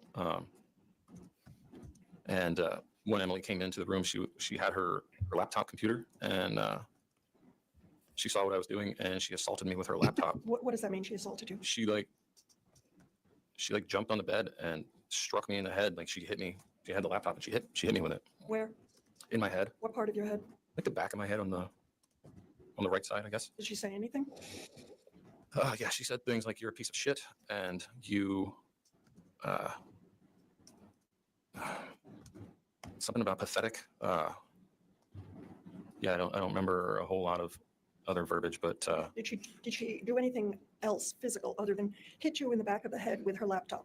she tried to. I like scurried off the side of the bed, and What did she try to do? she like came running after me. Like she came like scurrying across the bed, and I just sort of like ran around the perimeter of the bed to stay away from her. And I was saying, things like calm down, like let's just talk it out. Like, When she hit you in the head with her laptop, did it hurt? yes, it hurt. Was there any blood? No, there was no bleeding. Did it leave like a lump in your head? Yeah, there was like a lump, like a goose egg. Is Did you there seek medical any attention? No, I didn't seek any medical attention. Okay. Is there And how any did that incident end? reports? Did she finally calm down? From Yes, that? she did. She calmed down, and she asked me, why I was talking to this. Well, she used, she said bitch, but I told her that, I had interest, and if she wanted to talk about it further, the door was open for communication, and Did you tell anybody? she actually didn't want to talk about it further. She just wanted to get some food. She wanted to go to like McDonald's and get some food and watch some Netflix. So it just ended. Yeah. Did there come a time when another incident occurred where she became physical with you? Yes. How long after the incident you just talked about did the next one occur? That was probably. There was an incident. He is so stiff. His Probably the body next language month, is somewhere just so in weird. December, I guess it would be at this point. But yeah, like the next month, there was an incident where I was tattooing a woman, and Emily was listening and watching on the Ring camera. And when the client left, she came in, and so I tattoo people on like a fold out. What does that mean? Essentially, it's a massage table, but it's like a large padded fold out table that a person will lie on to get tattoos and whatnot. Emily had come into the room and like flipped the table onto its Stand up. side, like threw it on the floor. I had a workstation set up with a bunch of tattoo pigment. Essentially, people call it ink, but it's different colored tattoo pigments. She like knocks everything onto the ground and comes over and starts slapping me. Open palm? Yeah, she had an open palm. She slapped my face, and well, see what had happened is I had unplugged the Ring camera. I was done being watched and scrutinized for my conversation with my friends. So I unplugged the camera, and Emily did not like it, and she came in and assaulted me. Well, you've described her hitting you on your face Yes, with an open palm. that's right. Does Yep. anybody Hit you in any believe other this? way? Because I'm not sure that I do. I think there was like some, she like pounded on me with like a closed fist, like on my chest. Let Just me stop you for a second. yeah, You are much bigger than Emily, aren't you?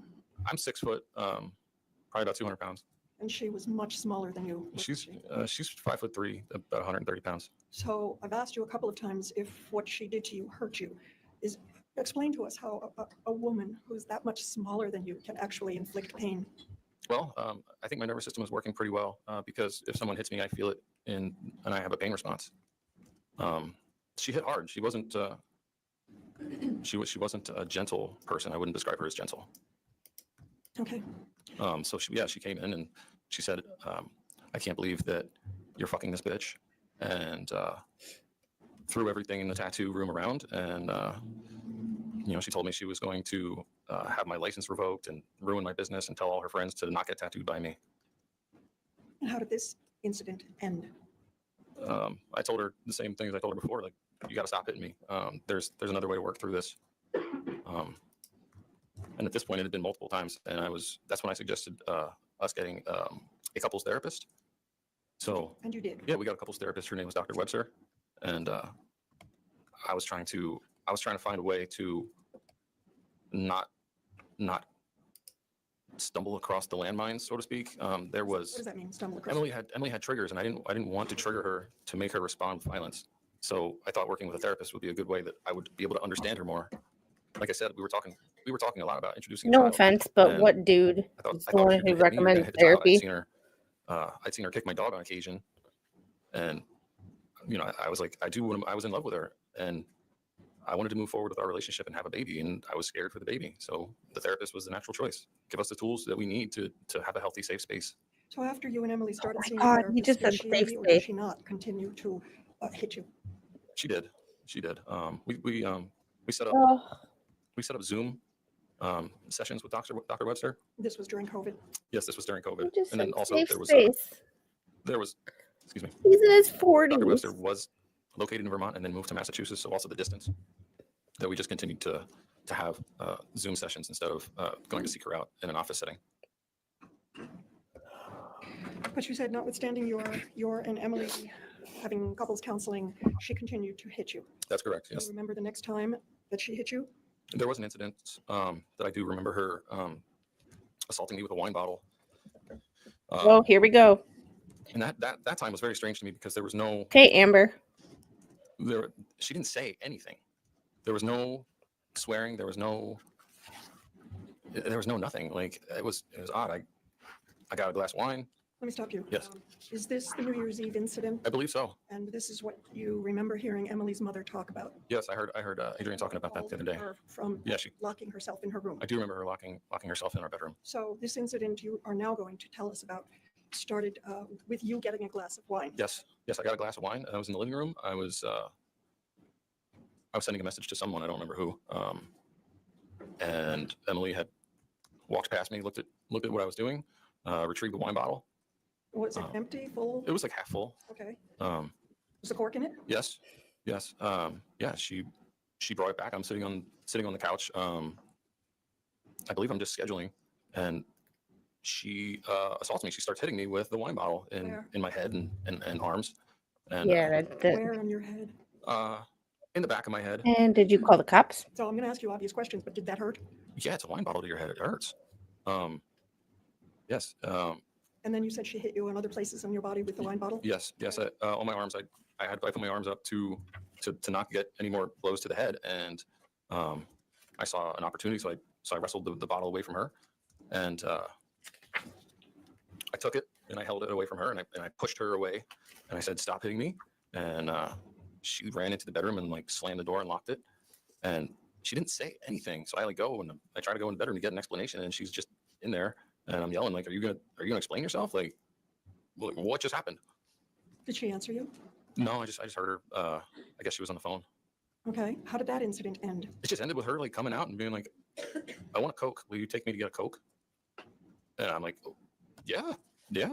Are we gonna talk about that at all?" Or she's like, Yeah, just gives me sort of like a blank wouldn't that leave permanent look with marks? like a flat sort of smirk, and just goes and like grabs her coat. Were there ever would- any no. were there ever any instances where there was a mark left on your face or your body by something Emily may have done? Yeah, she's giving me black eyes. And you didn't take Scratches. pictures? Tell me about the black eye. I was trying to Yeah, take communicate with her pictures. about how I felt like she wasn't being. First of all, let me interrupt you. Yes. Approximately when did this happen? I remember one instance when I believe it was August of 2021. We had gone to an inn, and I had asked her about. All these long pauses. This is on 1.5 I speed. thought How long are these? I need a second. Think about how to long these recount. pauses are. Okay, that's what it was. Okay. So I thought that she wasn't being responsible with. So our arrangement, our polyamorous arrangement, sort of requires that we stay safe. I understand that sometimes in the heat of the moment, it's nice to have that spontaneity. But if you're hooking up with other people and you're getting STIs, and that means that I can't have sexual relations until you have antibiotics and they run their course, which is like a week or two. So I thought that she was being irresponsible with her arrangements. This is So weird. when I told her about it, she like walked up to me and started punching me in my face. And Closed fist? a closed fist, yeah. I think it was my right eye. Yeah, she blackened my right eye. She beat me about the head and neck. I remember like I wear earrings, and I remember my earrings just getting popped out. I was wearing a shirt and necklace. Ripped my shirt right down the middle. Broke my necklace. My pendant went flying. Started kicking at me. It was just a barrage. Like the punches and kicks just kept coming and just didn't stop. And she starts screaming at me like, This dude shouldn't have trust me. testified. Like I told you that it wasn't like that. Why don't you believe me? What did you do after she started hitting you and gave you a black eye? I had to grab her by the arms, and I remember this incident. She felt I don't know exactly how to describe it. It felt like she started doing steroids, like or something. Like she had so much strength that I had to hold her so tightly that I almost thought that I couldn't even hold her. Like she was like sweating and flailing and cursing, and it was an event. It was a crazy event.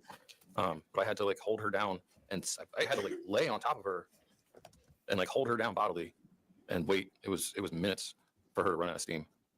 Did you hit her back? No, I just held her down and waited for her to cool off. And when she cooled off, what, if any, conversation did you and she have? Well, I told her that in the somewhere in the fray, like one of the lamps got broken. The table was knocked over. I think there might have been some like damage to the table, and I definitely suggested that we make another session with Dr. Webster immediately, and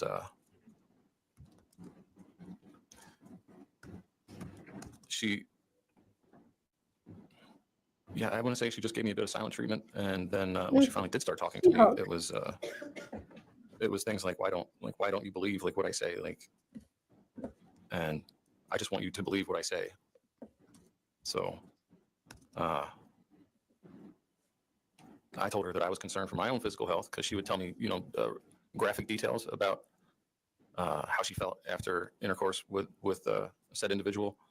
And I told her, I said, I don't want to get whatever he has. Like, if I can help it, like, I don't want to do a course of antibiotics. I'm okay with just taking some time away and just take a break. Okay. In the interview that we've all seen, you told Detective Orson Richardson that on average, she would hit you every 2 to 3 weeks. Do you remember saying that? I do. And you never told In, anybody, even your friends. In December of 2020, we had started a project, a tiny home project. We were following on social media a number of couples that were doing bus builds. So that's where you take like a small shuttle, actually any size shuttle bus, or any size bus actually at all. But we chose a shuttle bus. We were looking at vans, initially large vans, but a shuttle bus is just larger. As I said, we're following these couples and they're traveling around and living out of their tiny homes that they built together. And like it just clicked. It was amazing. Like we were both like saw it and we're like, oh my God, we have to do this. Like said it like at the exact same time. And yeah, it was cool. So we started with a shuttle bus. We went and found one. I purchased it and brought it back to our apartment. And we started drawing up a floor plan and started building a tiny home bus life project. We also started a social media page. We called the bus Roaming Rosie. So that was the that was the name of the page. And like I think I don't know if I had said this, but we had started following and talking with some of the other bus life I agree. people. And Like he didn't tell anybody. just trying to get as much information on Not close it before friends. we, really set off into Never called the cops. the exacts of how we wanted our bus to be laid out. And so when we start to build, I want to say that the bus is approximately 8 feet wide and 16 feet long for the living space. And that's a very close, a very close situation when having to work 2 people into a small space. And there was a lot of times during the build where frustrations would be high and there was violence within the bus during the build. There was all right. So like there was multiple times, but for example, Yet another thing I that was doesn't working make on sense. laying down the floor, and to make a bit of space, I would work on one end, and I would try to have her work on the other end, so we wouldn't bump into each other. She was applying tiles to the shower and the kitchen area, and she was using like a Gorilla Glue in a caulk gun. I don't know if anybody knows what that is, but a caulk gun is about 15-14 inches. Apparently. The middle, Not like he didn't have other it pushes the options. caulk out of the tube. Well, actually, it was like a glue. It was like a Gorilla Glue that she was putting on the tiles and sticking them on. And I came and made a suggestion as to how to lay it out so she would have less overhang and have to do less cuts. And I don't know, she was frustrated and started cursing at me that like why didn't you fucking say something earlier? Like you're such a piece of shit for just making me do this. I told her, I was like, you wanted to do it, and she just said fuck you and started hitting me with the caulk gun. Where? Where did she hit you with the caulk gun? Well, I saw it coming, so I put my arm up and she hit me in my forearm, like the side of the hand and the outer forearm. Once? No. This was like probably like 3 or 4 strikes. And what did you do? She grabbed the caulk gun, and I told her to go in the house and watch some Netflix or something. She told her hits it's not me okay to to hit. watch some Netflix or something. Is that what she did? Yes, she went inside and she. I believe she was watching Netflix. I didn't go in after her. Yeah, we were just taking a break to, kind of let her just get her, cool down from her frustration. So there were periods of time. So you got married in October of 2020. October of 2020. And over the year that you were married, you've described to us multiple incidents where Emily physically attacked you, right? Right. You haven't told us all about all of them, have you? Oh, they all just sort of blend together. But yeah, it's almost always the same. Either she'll have a disagreement about who I'm going to spend my time with, or if I'm spending too much time in the bus and not enough, like not giving her enough attention, but it always just ends the same with her running up and punching me, trying to punch me in the face, punching me in my body and in my arms, my chest, and mostly a lot of like arms and I just block her to keep her back, kicking me, just she out lashing out, just a lot of lashing out. She had expressed to me that she was Oh, abused he's and raped stepping on his own multiple toes. times, and she would have these fits where I think she would like close her eyes and shake, and I think that she was almost like reliving something. Calls for speculation. It's saying what he's Assistant. yeah. Oh, well, yeah, okay. I can't really speculate on what exactly she was thinking, but Then from my won't say standpoint, it. watching a person with closed eyes shaking before they lash out and strike you made me think that way. So you never contacted the police about any of the times that she assaulted you? Did you? No, it's not their business. Not their business. That's a motto that you live your life by, isn't it? I'm an independent person. I'm a very private person. I don't want to dump my crap on other people. Then get a divorce. Where did you learn this philosophy? Growing up in the city, I'm from Pennsylvania. I lived in a city called Reading for a while. I lived in Philadelphia for a while. I lived in Lancaster for a while. I lived in Allentown for a while. These are all very populated cities when comparing to Vermont,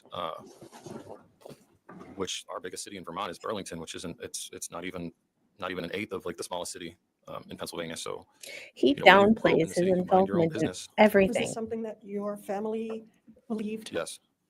And from whom did you hear this philosophy of nobody's business, keep it in the family? My whole family, grandparents, parents, siblings, aunts, uncles, like we all just, what happens here stays here. And you said earlier this morning that you were physically abused yourself growing up. Who was the person who?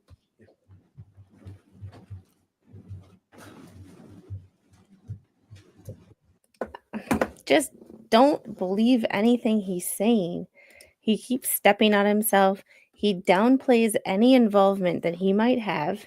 It's all Emily. I told her to go watch Netflix. No, I probably would have at a minimum cussed back. Like, come on.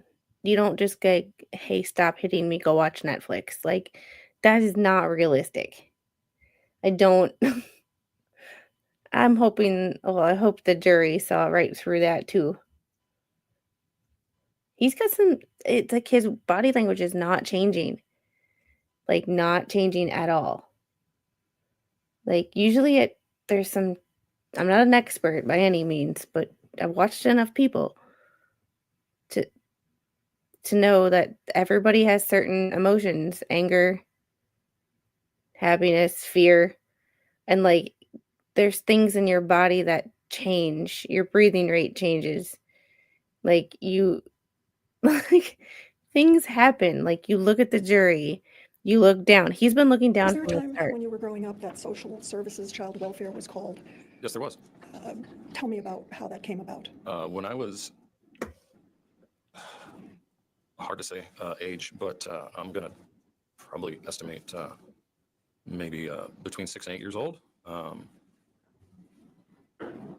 I was at school. It was a public school in Pennsylvania, and I had some bruising that one of the teachers had seen, and I got called into the office where I was questioned about my bruises, and the teacher or guidance counselor or whoever it was had said that Objection, Your Honor. You're saying. You can't say what they told you. Oh. What you can tell us is what happened. there was I'd bruises never on me, hit and anybody first. they said that Well, they were if going someone to. hit me, You I'd can't say defend what the myself. people said. Oh, You can only tell us what happened as a okay. result of this. Okay, so my family was notified that Child Protective Services. Second, please.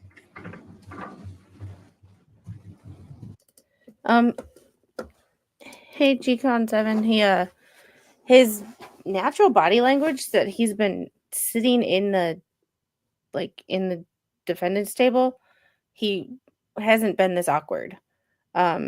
He's been looking around, moving his head. He has not been this stiff. He's been leaning back. Like, this is different. This is consistent with what he's displayed since he's been up there, but It's so different. Yeah, and too calm. Those bruises I on would your- not be calm when describing when someone Physical hit me. discipline for my mother. I believe that they were hanger marks. Hanger? Yeah, from being hit with a hanger, a close hanger. Okay, on what parts of your body? My back and my arms. He can't remember because it didn't happen. Okay. And you didn't take any Um, pictures of So that. you were hit as a child? Yes. I think all of us were hit as a child. Were you ever taken out of the home as We're a result of this? An ex-millennial Always draw kid. questions. It's a state. No. We were- You don't have to answer. Okay. Okay. I don't know what that means. So Can we approach? Yeah. Oh, it's one of those things of if you're a Gen X kid or an older millennial, we were all hit as kids. Like you got the wooden spoon, you know. If you know, you know. So I think you already testified that it was from your family and you're growing up in cities. Right. You learned what happens in the family stays in the family. that's right. And that's why you never called police or any other authorities Right. about what was happening to you from Emily's hitting you. That's right.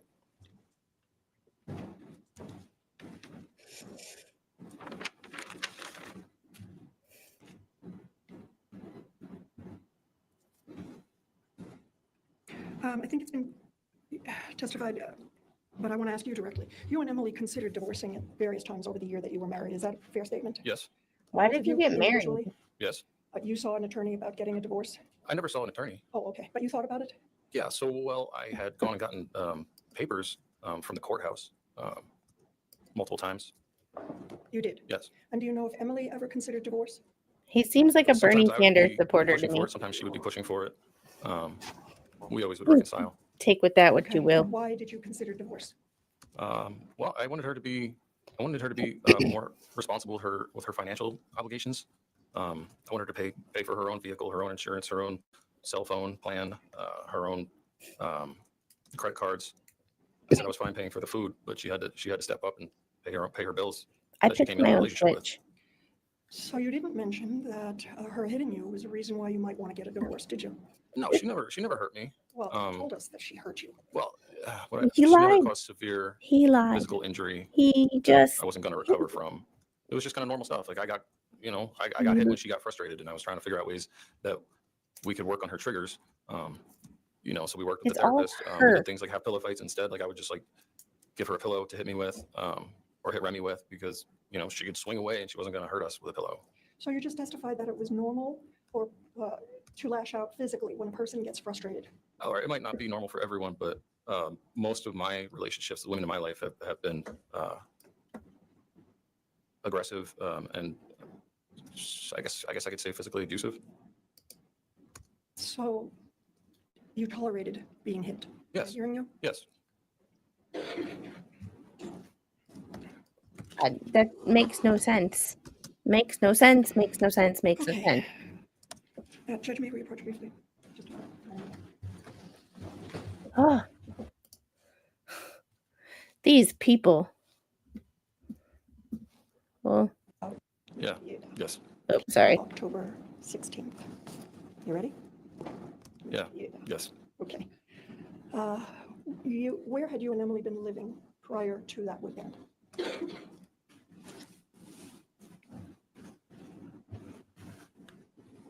I've been staying with my friends, the Langs. Well, I've been staying on my friends, the Langs, Sarah and Jason Lang's property. Living in our tiny home bus that we were building. That was some summer going into fall of 2021, So let me, and then go ahead, oh, I'm sorry. I'm sorry. I didn't mean to interrupt I you. didn't mean to. Okay. So at some point, I want to say it was like end of the summer, beginning of fall. We had planned to do a trip in our tiny home. I'm going to call it Roaming Rosie. So we were going to take Rosie and have a trip where we would be living remotely, sort of off grid. And there was a plan to put a solar power, like a solar power system into Rosie. Emily was very interested in having the ability to charge her cell phone. so she could watch Netflix and you know, just have some creature comforts. She had an obsession with Netflix, didn't she? While being off grid. So she said she was going to pay for the solar setup, batteries, converters, panels. She said that her stepfather David would would assist in installing the solar system. Physically help. Yes, but he would. Yeah, she said that he would. She said David will help put the solar system in the bus. So she had come. She came to Vermont and she said, you know, today's the day. Let's go to New Hampshire. And I was like, you haven't even gotten the stuff. Like, you don't have the. I don't think she had the funds at all to buy the solar equipment. The question was, I want to talk to you about the 16th. Oh yeah, so I was sorry. The question was, where were you living at that time? Oh, so we were in New Hampshire for the reasons that I was just talking about. And You were just giving us a background of how it came about. that was. Let me just finish the question. I'm sorry. That you were staying with the Basses. Yes. Okay. Yes. And how long had you been staying with them? I think that I came to New Hampshire in September of 2021. I remember Adrian saying something about it the other day, and I can't really remember fully, but that sounds sort of accurate. How do you So, yeah, not staying in remember when New you Hampshire, moved? with the Basses when we left for our trip to Vermont. Okay. What? What was the purpose of the visit to Vermont? A family reunion was the purpose of our visit. My sister, she had come to Vermont for a weekend getaway with her boyfriend, Ariel. And this was going to be an opportunity for Emily to meet some of my family. So just to remind everyone, because we heard Nikki's testimony, she's about 8 years younger than you. That is correct. And so I think you told us you left the house when you were about 16. Is that about right? That is correct. So she would have been 8 years old. That is correct. And had Normal. you been close to Emily in the years after you left your home? Nikki? Sorry, I You, didn't Nikki? understand the question. Was I close to Nikki? I'm sorry. Objection, well, it's not sustained, but I don't think he meant to say what she said. Why don't you rephrase that? Oh, okay. Holy should- crap! should- Not even a Were you close to question. Nikki in the years after you left? I try to keep in contact with my sister. I've always been a huge fan of her. I do feel like I feel like an older brother to her. So also she's just amazing, and you know, I did try to keep in contact with her. When was the last time you saw her prior to this intended visit? Physically saw her Yes. in person. That would be 2018. This So 3 is years. bizarre, Somewhere, and it's somewhere just around getting more 2018. bizarre. It's 3 years. Were you looking forward to? Absolutely. Yeah. Like I said, I'm her biggest fan. So I was very much looking forward to seeing her. Emily as well was looking forward to seeing her. She was looking forward to meeting my family. And So you were both looking forward to the trip? exactly. Yes, we were both very excited to go on the trip. We've been working on Rosie for a while, and very excited to try it out. So what was Emily's mood the day that you were leaving? The day that we left to come on our trip, Yes. I'm just thinking. I'm sorry. There's in the morning we woke up. She was happy, very happy, very excited, maybe a little anxious. Anxious about what? Objection, Your Honor. Mr. Ferlazzo does not know what Emily was anxious about. That's true. What are you basing what did you observe? I observed her being anxious to meet my family. Okay, that's fine. And we've heard testimony that you didn't actually leave New Hampshire until late in the afternoon, maybe early evening. Is that right? Do you remember? Yes, there was like a PowerPoint that said we left New Hampshire sometime like 3 in the afternoonish. What were you doing during that day? Well, we woke up in the morning. I remember she made me some coffee. I believe we made breakfast together. And then just sort of putting things away. We were going to drive Rosie and wanted to stow everything appropriately so nothing was going to like fall out and hit her or Remington as we drove. And who's Remington? Remington is our dog. Okay. Yeah, so we packed everything up tightly to prepare for the drive. We had to move some of the vehicles around. The bus is about 24, 27 feet in length-ish. I don't have it accurate, but it's a long vehicle, and there's a short driveway at the Bass's residence that spills out onto a sometimes heavily traveled road. So just moving things so we could leave efficiently. Okay.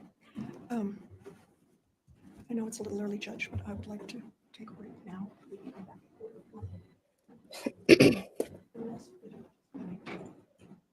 With the party's approach so that actually you're hearing what Ms. Chance is saying. His story isn't like he moved around a lot, but he can't remember dates. He can't remember where he was at certain times. It's like he just seems like a drifter type. But like even I remember general like ages. Like I was 30 something. So, I'm 39 now. I was 30 when I moved, so it had to be in, 2017, 2018, like something like that. He can't even do that. Seems like this is a good point to take our break. We'll come back at 12:50. We'll start up again. Take an hour break and resume testimony. Lots of that. Please, again, Warden, have a great lunch. Don't talk about the case. Don't learn anything. Take care. I'm gonna skip forward because he is still testifying. Whew. It took a long ass break. Over an hour. You're still here. This might actually be, we've been at this for about 2 hours. This might be where we're going to We are call it back a in, day. Matter of State versus Joseph Ferlazzo, 21 CR 8967. We're back from a lunch recess. All 16 members of the jury are present and accounted for. My usual questions. Anybody learn anything about the case since leaving the court? Any of you read shakes of the head of all 16 members? It reminded he's still under oath. Thank you, Judge. Okay. Aye. So we're going to start talking about the weekend of October 16th. Are you I ready? have to get more water. I will be right back. I am out. I think you testified that you drove from New Hampshire to Bolton and arrived around 5:30-ish. Is that about right? That seems right. It was still Okay. light out. Still light out. Yes. And this was mid-October. Right. Okay. And during the drive, what kind of mood were you in? Great mood. Yeah, we spent well, I guess close to 11 months like working on Rosie, and this was our first like road trip as a family, so it's very exciting. Okay. Yeah. And Emily too, she was in a good mood? Yeah, she was super excited to take Rosie out, and she was stoked to meet Nikki and Ariel. Okay, so you get to Vermont, and where in Bolton do you go? We went to the Bear Run condos. My sister rented one of the she rented a Airbnb condo. So we went to, it was like, there's 3 large buildings, and I think it was the last building. Okay, where did you park? Parked in the parking lot outside of the building. There was a nice flat spot, and for anyone who's ever driven like an RV, like finding level ground is it's like winning the lottery. So, well, typically if you don't find level ground, then you have to level out the RV, or else everything's going to be, if you put something on the counter, it's just going to slide onto the floor. Okay. So you got to make everything level the best you can. And so finding level ground was, Yeah, it was great. it was great. Yeah. So what's the next thing that happened after you parked the vehicle, the camper, Rosie? Parked Rosie, and so the access road to get up to the condos is very, very steep, like really, really, really steep. And there was smoke coming from the transmission, and some of it had made its way into the cab. So when we parked,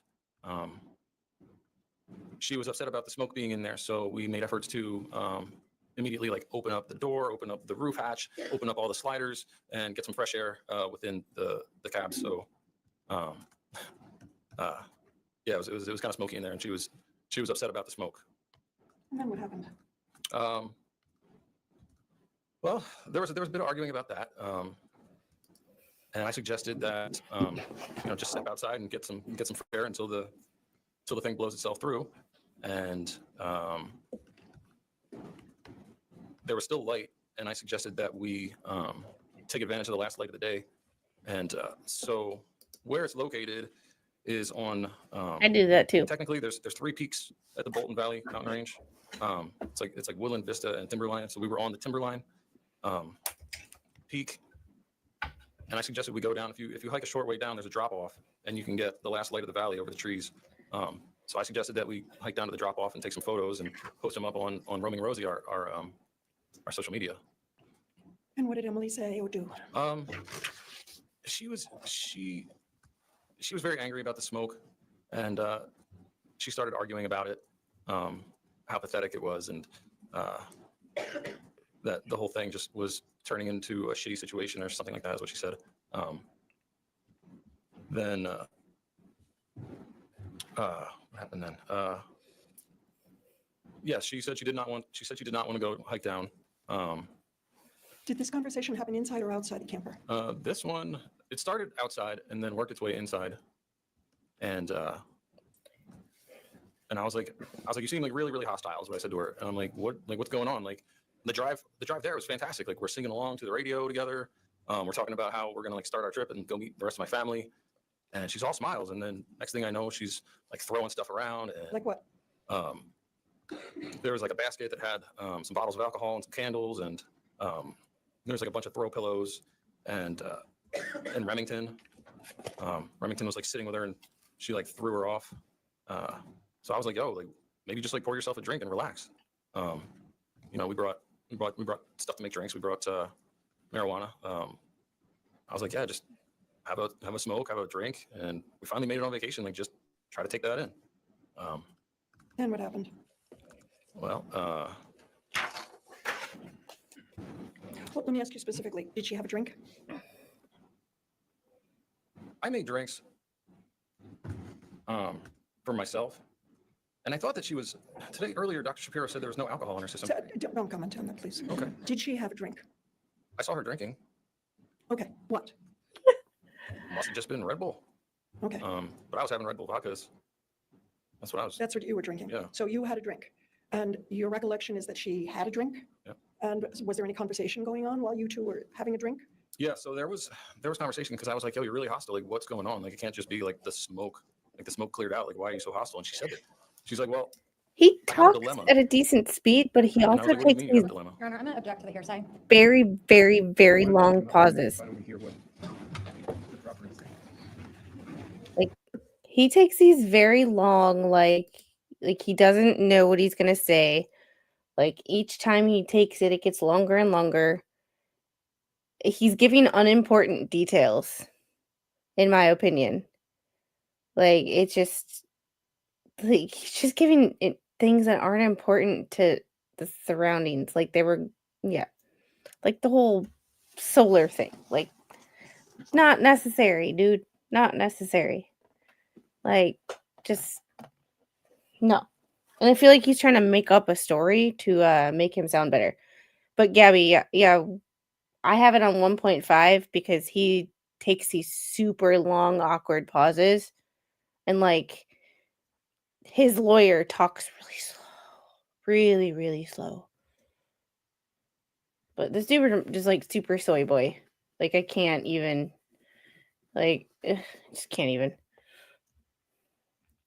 Definitely not my type, but you know, that's neither here nor there. I'm not into the murdering type. This is a really long sidebar too.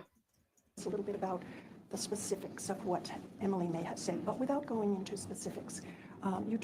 We saw in the interview that she was saying hurtful things to you. Is that a fair statement? I saw that in the interview, yes. And is that your recollection of what you were hearing? From watching the video. No, I don't want to know what you saw in the video. I want to know what you remember. From His what I remember of our lawyer conversation. is getting frustrated with him. Well, I started telling you about our conversation, but then there was an issue with it, so I don't know what to do. Answer questions and we'll take up whatever issues there are. Okay. All right. Yeah. So we had gotten to the point where there was a discussion of a dilemma, and when I inquired about it, she showed me on her device that she had typed a very lengthy in the notes app. There was like a multiple page. I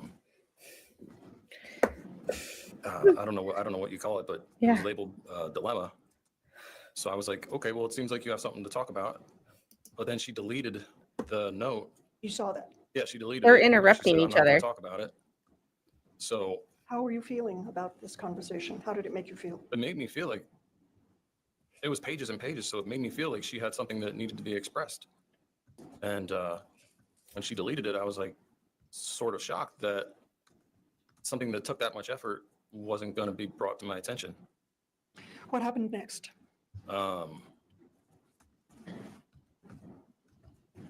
At some point, I texted my sister. We were supposed to meet up. So there was a bit more. How do I argument, word this without looking like a complete asshole and a lying mofo? How pathetic the bus was and how shitty the trip was, and Let me ask you this. You started saying you texted your sister. yes, What did you text to your sister? I asked her when she was gonna be showing up, because we were eager to meet her. Something to that effect. I can't really remember what I texted to my sister, but it was something to like, when are you gonna be here? We're here. And so did your sister? If that's meet real, up with that's you? where I would show Yes, the she did. metadata. Where? She came to the condo and parked next to Rosie and came into Rosie.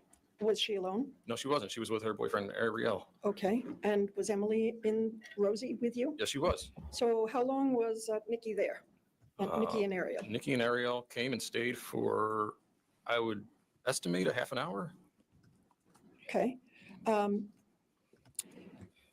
Did Emily participate in conversation with your sister? She greeted them, introduced herself, and then she sort of just sat quietly on the edge of the bed, not really engaging in any kind of conversation. And you and your sister, you talked? Yeah, we were just catching up on sort of current events, what was new with her, how it was great to see her, and then the introduction of Ariel. I'd never met him before, so just trying to get a little backstory on how those two got together. So I think you That's the said only time that- you looked at I the don't jury. remember what you said. How long was she in the camper? I would estimate a half an hour. And what happened after that? She invited us to come to their Airbnb, and then she left Rosie and went into her unit. And what did you do after that? After Nikki left? After Nikki left, Yep. I made another drink, had some more to smoke, questioned Emily on if she wanted to join. There was Nicole had said that they were going to watch Netflix, so that was like that was one of the options. I think she also said like there were some board games or something like that in the unit, so we could play cards or board games or watch Netflix and just hang out. So Okay. I asked Emily if she was interested in just going and having a kickback with Nikki and Ariel, and she said no. So she didn't go with you? No, she said she did not want to go in. So you went into Nikki's Airbnb? No, I did not. I told her that I wanted to go in because we came to spend time, and it started an argument, and there was a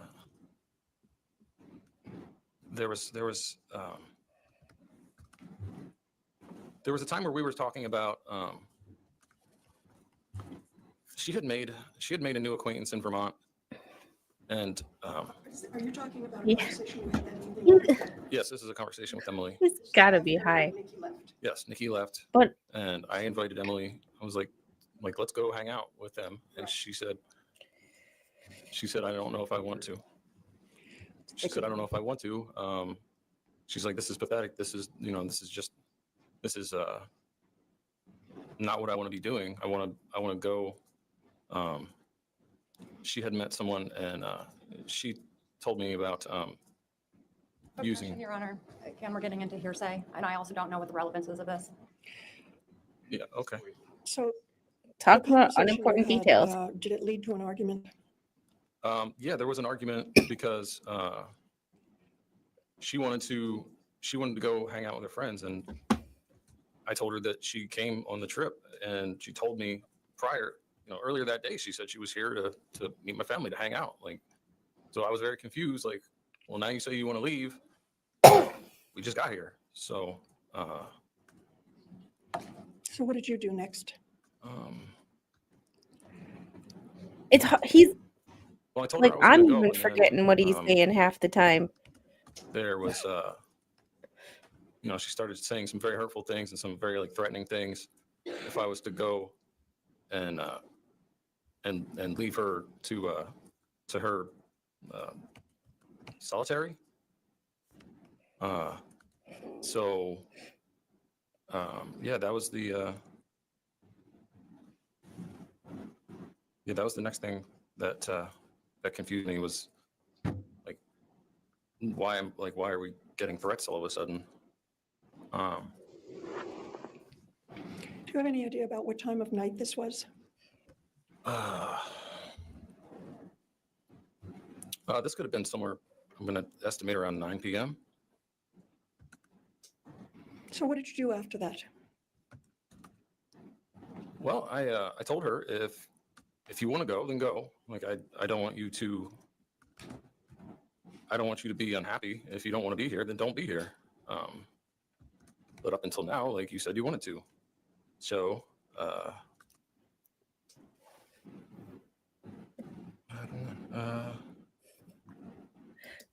I'm forgetting what the Just need a questions moment. are. By the time he gets done asking them, I'm like, what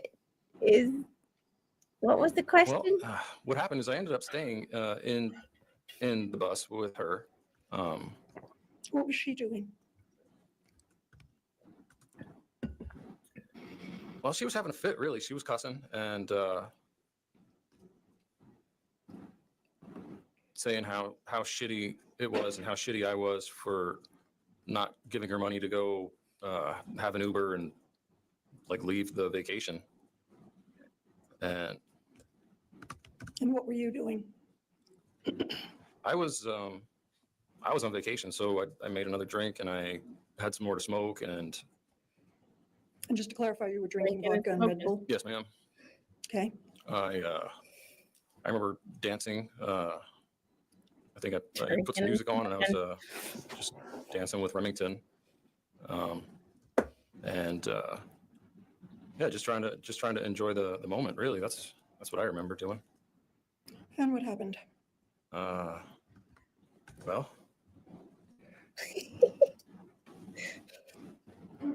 Okay, I'm glad I'm not the only one that was confused. I just need a second.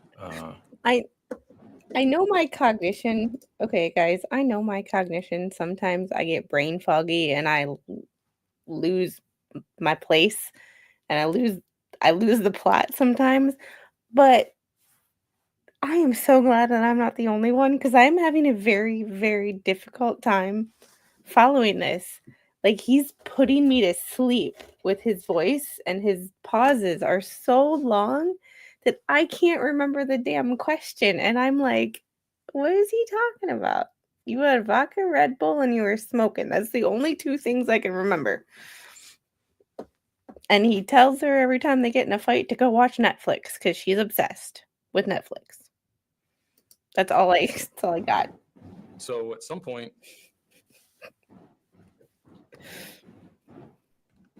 she had. I remember she had He does have an grabbed her ASMR preferred voice. device, her phone, and Completely an ASMR I voice. think she was just like scrolling. Scrolling? Yeah, I think she was just like scrolling around. I'm not sure what exactly sites or what apps she was using. So, She was scrolling the but yeah, TikTok. I was just doing what I came there to do. I was just enjoying the scenery, like watch the sun go down. Spend some time with Remington. I was, I kept asking her, like, if you want to talk at all, like, please talk to me. Like, Gabby, that needs to be on a t-shirt. there was pages and pages that you wrote, so it sounds like we should talk. But you didn't. Because like when you say that after you got high, it's like because I And then got what high. happened? Because I got high. That song. Do do do do do. Well, So bad.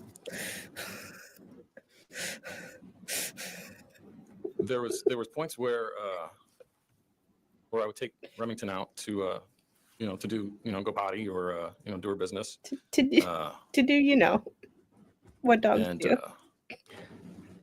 Let me interrupt you. Yeah. Was it dark by this time? Yeah, it started to get dark. That's what I was remembering, that it was starting to get dark, and He doesn't know what I he was was getting trying to I was getting remember. concerned about taking Remy out, so I did like a rearrangement of the Oh, firearms, because I started carrying the Glock outside. It has tritium sights on it, so a you can soy see in the boy dark. that likes weapons. And that was It's I had seen some a what I believe to conundrum. be coyote.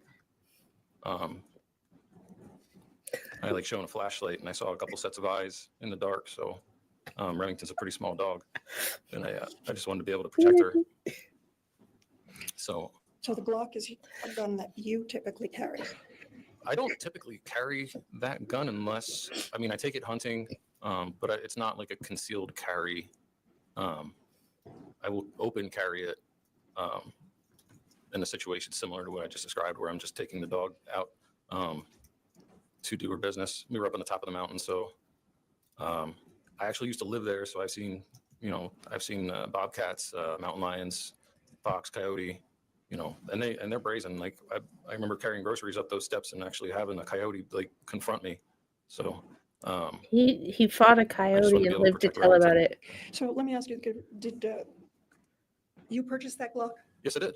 Did it have a silencer when you purchased it? When I purchased it, Not a it threatened silencer! to equip a silencer. I ordered the silencer the day that I purchased Not it, and a it came in 2 weeks later. silencer! Okay. That's And why there I were said other the silencer. firearms It's that were called found in suppressor. the camper. Were they Yes. all registered to you? Yes, I think there were 6 firearms. Yes, there were 6 firearms in Rosie. And prior to knowing you, do you know whether or not Emily had any experience with firearms? She might have had some experience, but when her and I started going target shooting,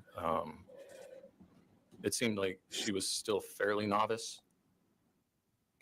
And it was mentioned in testimony earlier that a Taurus was found in the camper. Yeah, there's a Taurus 9mm pistol. Was that Emily's gun? Well, that was the gun that she liked to use the most because it has a small grip. Okay. Horses So suck. I interrupted you. You said you took Remy Allegedly. out and saw what you thought might have been coyotes, and you came back into the camper. Yep. What did you do or say then? He's losing the plot. Dude. Well, I came back in and I put the Glock in the sock bin. And Where's the sock bin in relation to the bed? the sock bin is like in we'll call it a closet. Okay, Gabby, you're from the It's just- Northeast. At the Are foot of the all bed? It's at the foot of the bed. It's like an opening where New England there's like people like this? a rod for hanging some clothing, and there's bins for like socks and underwear. So I set it in there. I love this Did you put a cat. silencer on it at that time? It had the silencer on it from, Bin. I mean, I guess the last time that I cleaned it, which was months prior. I don't remember the last time the silencer was off of it. Sock bin. And did you say anything at all to Emily about the coyotes? I did. I said, "Oh my God, I saw 2, and that means like if you see 2, there's like a whole pack." So I was like, "Yeah, like they're probably looking at Remington like she's a small dog." So I was like, "I bet they're like thinking she's like a snack." Oh yeah, Like, a not small today. dog would be a snack to a coyote. Did you I'll say give him that anything much. to her about you First truth he's arming told yourself all with the day. the Taurus? Oh, yeah. At one point when I went out, I took Remy out for a little stroll, and I said, "You got the Taurus. I'm taking the Glock." So she had access to that. She also had access to the shotgun, which was still out at the time, but she didn't favor its large. She favored the smaller pistol. Okay, so going back chronologically, you come back in after seeing the coyotes. Yeah. You talk about her taking the Taurus. You get the Glock and put it. Where do you put it? I put it in the sock bin. It was at the base of the bed, and like the opening of what would be like a closet space. What did you do then? No, Gabby, you're a flash fan. It's specific to Northeast because in Same Wisconsin, kind of thing. Just people aren't that this This is Illinois. continued to have some This is not drinks, Wisconsin. People. and it started getting dark. So I It's lit some a candles, lit some incense. New England thing. Um, It's got to be. yeah, just kind of. I did what I like to call like aisle yoga. So there's like a not a very wide aisle that runs down the middle of the bus. Didn't you just say So I was just yoga in doing the some, bus? like, it's like half yoga, half dancing. I had some music on. I was just stretching and enjoying myself. And what was Emily doing? Oh my goodness! She with was this soy latte. scrolling away on her phone, on her device. Was she on the bed? Yes. Yeah. Was she talking to you at all? She was sitting on the bed. No, not much. Not much. Wait, Didn't really show a whole lot of.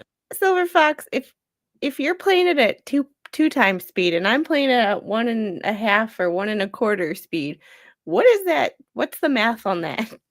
We need Nick Whitney. I can't math Interest in what was today. going on outside. Just sort of like looked up from her device, like when I talked to her, and then just sort of. Okay. So she's sitting on the bed scrolling. You're doing your yoga, dancing, and drinking, Yes. and you had lit some candles and incense. What happened next?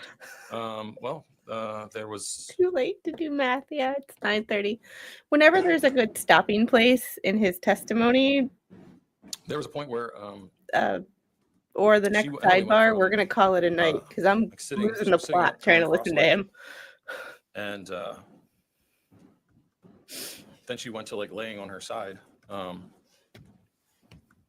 still just like scrolling away, just looking at her device, and then at one point Okay, I have to speed it up. she lashed out 'cause and started cursing at me about the candles being lit.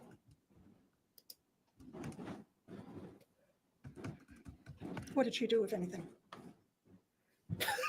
Well, she was she was cursing. I know, can't. I don't know. It wasn't really, in my opinion, it wasn't really bright, but she was cursing. I mean, the lighting wasn't overly bright. Right. I didn't turn any of the. We had like battery powered LED lights, and none of those were on. It was just candlelight. So Let me interrupt you there, just to ask We you have a about relevant rocky testimony that relationship, so let's Emily's move phone into was a powered van. off and so was yours at some point that evening. Why was that? we turned our phones off to conserve battery life because we didn't have the ability to plug in. Okay, So so that's why. yeah. All right, so you didn't think it was overly bright in the camper? No, I didn't think it was overly bright. I think there might have been 5 to 7 candles lit. So How many? 5 to 7 candles lit. Okay, of varying sizes? All the candles were about the same size, like a large, Like a sort of Yankee candle? candle. Yeah. Like, so you're Yeah, gesturing. about, Whatever it is, to 8 me, it inches, looks like about, 7, 8 how many, inches. you're saying about Not 7 or 8 important. inches tall? Not Yes. important. And what's the diameter? Not important. Possibly like a 4-inch diameter. Okay, so 7 or 8 of those large candles. Right. Yeah. Then what happened? Why is the size of the candle important? And don't take that the way it came out. But like, why? And his lawyer is debating with him what size these candles are. How does that play into anything that has to do with the events of later that day? The ambiance was amazing. Oh my God. Am I in some sort of weird, like, trippy, like, hippy dippy trippy movie that like time warp? I'm so After like, her telling me to turn the fucking candles off, and I said it's not that bright. Like you could always just roll over. She got up, could always and roll over. ran at me and grabbed one of the candles, and it was like all I could do to like grab the lid of it and like put it on top of it, and she like pulled it away and started swinging it at me and hitting me with it. Where? She's She hit hitting me you in, with like, a the neck wait. and head. She's hitting you with these LED candles. Like she's hitting you with a lit candle. Like, huh? To what? Huh? And in my arms, I was like blocking. I think she might have like hit me in the chest. Those fuzzy alien But I like becoming wrestled the candle away from poster. her, like put it back on the counter, and It's kind of then how I feel right there now. was like a flurry of punches and kicks that she started punching and kicking me, and Where? in my shoulders and arms, my forearms. Closed fist? Yeah, closed fist, trying to punch my face, and I had to restrain her. I had to like physically grab her by her arms and like hold her arms down, and she kept kicking. She actually kicked Remy, and and I like sort of turned myself sideways and I like pushed her back to the side of the bed, and Yeah, that's buddy actually I believed told her this. to I told her that The more he that talks, we're the not her less I punching bags, believe. and You said what? I told her that we weren't her punching bags. We weren't. Yeah, she kicked Remy. Yeah. She was kicking me and punching me, and I pushed her back, and His self-defense. I told Remy, I was like, "Yo, we're gonna take a walk." Trying to paint her as the So you know, the I've asked bad you this guy. question before. When she hit you with the candle, did it hurt you? Yeah, I don't know what that thing weighs. Probably like Feel like I'm in a 2 pounds or bad something. acid It's a trip. heavy candle, and it hurt. And after you took the candle from her, you just told us that she continued to hit you and Yes, kick you. And yes. did that hurt? Yes, she hits hard. And then you And why don't you restrained ever her call the arms and cops? pushed her to the side of the bed. I did. I held her arms down, and I like turned my hip sideways. She kicked me in the groin, so I was not trying to have that happen again. So I like turned sideways and sort of like just sidestep and like pushed her back, and I said, "All right, like Okay, we're not your punching." okay, the men in the chat, you have to answer this for me because he just said that she kicked him in the groin and she hits pretty hard. So how were you able to function? If she actually kicked you and she kicked you hard, I'm sorry, you'd be on the ground. Like, would any guy be able to stand up and like stop her from hitting him if you got kicked in the groin? Because I know that that's not my experience when I'm people like, get no hit more in the hitting. groin. And I said, "You're gonna stay on your side. I'm gonna stay on my side." And then I I looked at Remy and I was like, "You know what? Let's just go outside." And so I grabbed a couple things. I grabbed the Glock. I grabbed Remy's leash, and leashed Remy up, and we went outside. And when you went outside, what was Emily doing? Yeah, get hit with basketball. You're not doing anything. I don't know. I told her. Let me rephrase that question. You're You on said the you pushed her to ground, the side of the bed and told her to reimagining leave. all your Yes, life you said you choices stay on that your led side to this also. point. Did she do anything after that? I don't know. I went outside. Did she stay on the bed? When you left, was she on the bed? His own lawyer seems to get She was like leaning against the bed when I left, frustrated with him. and I grabbed my stuff. And took off outside, and on the way out, I said, "You know what? Like, just wherever you want. Like, just be wherever you want. Like, I'm stepping out." Yeah, Remington and I stepped outside, and she when I say she, I'm talking about Remington, went and did her business. Did the So stuff that doggies do. when I came back inside after letting Remy out, Emily was on the bed, and I What did you can't do? imagine. Well, I believe you told Okay. us earlier it had been raining. Story time with Squid. We have a toddler and she likes to run across the couch now. I told you I gave birth to Evil Knievel, and she ran across Mr. Squid's lap and with her foot. I felt so bad, but I thought he was gonna like he took a good few minutes for him to like function, and that was just like an oops, and I can't imagine if someone directly kicked you in the groin that you'd be able to like go outside and take your dog for a walk. No, I'd be like on the ground crying, rethinking every life choice that I ever made that led up to me getting kicked in the balls. Personally, if I not a dude, but if I was a dude, that's probably what I would do. yes, it was actually yes. It was raining outside, so when I came back in, Remington and I were wet. So You didn't even I grabbed a remember towel that it and was dried Remy raining? off and dried myself off, and I came back in. And Where was Emily? They're trying to She was paint a on the bed, narrative and they're she giving was, like, scrolling on her unimportant phone. details. And So what did you do? I made a drink. I came in, I put my stuff down. I came in, made myself a drink, and had some more smoke. Asked her if she was up for talking about why exactly she had a fit about the candlelight. And I don't know what she was saying. She was saying something, but it was just like she was just like muttering, so I couldn't really hear what she was saying. Okay, then what happened? Why is this taking so long? You can't remember what happened the day you At murdered some your point, wife. there was I mean, just a minute.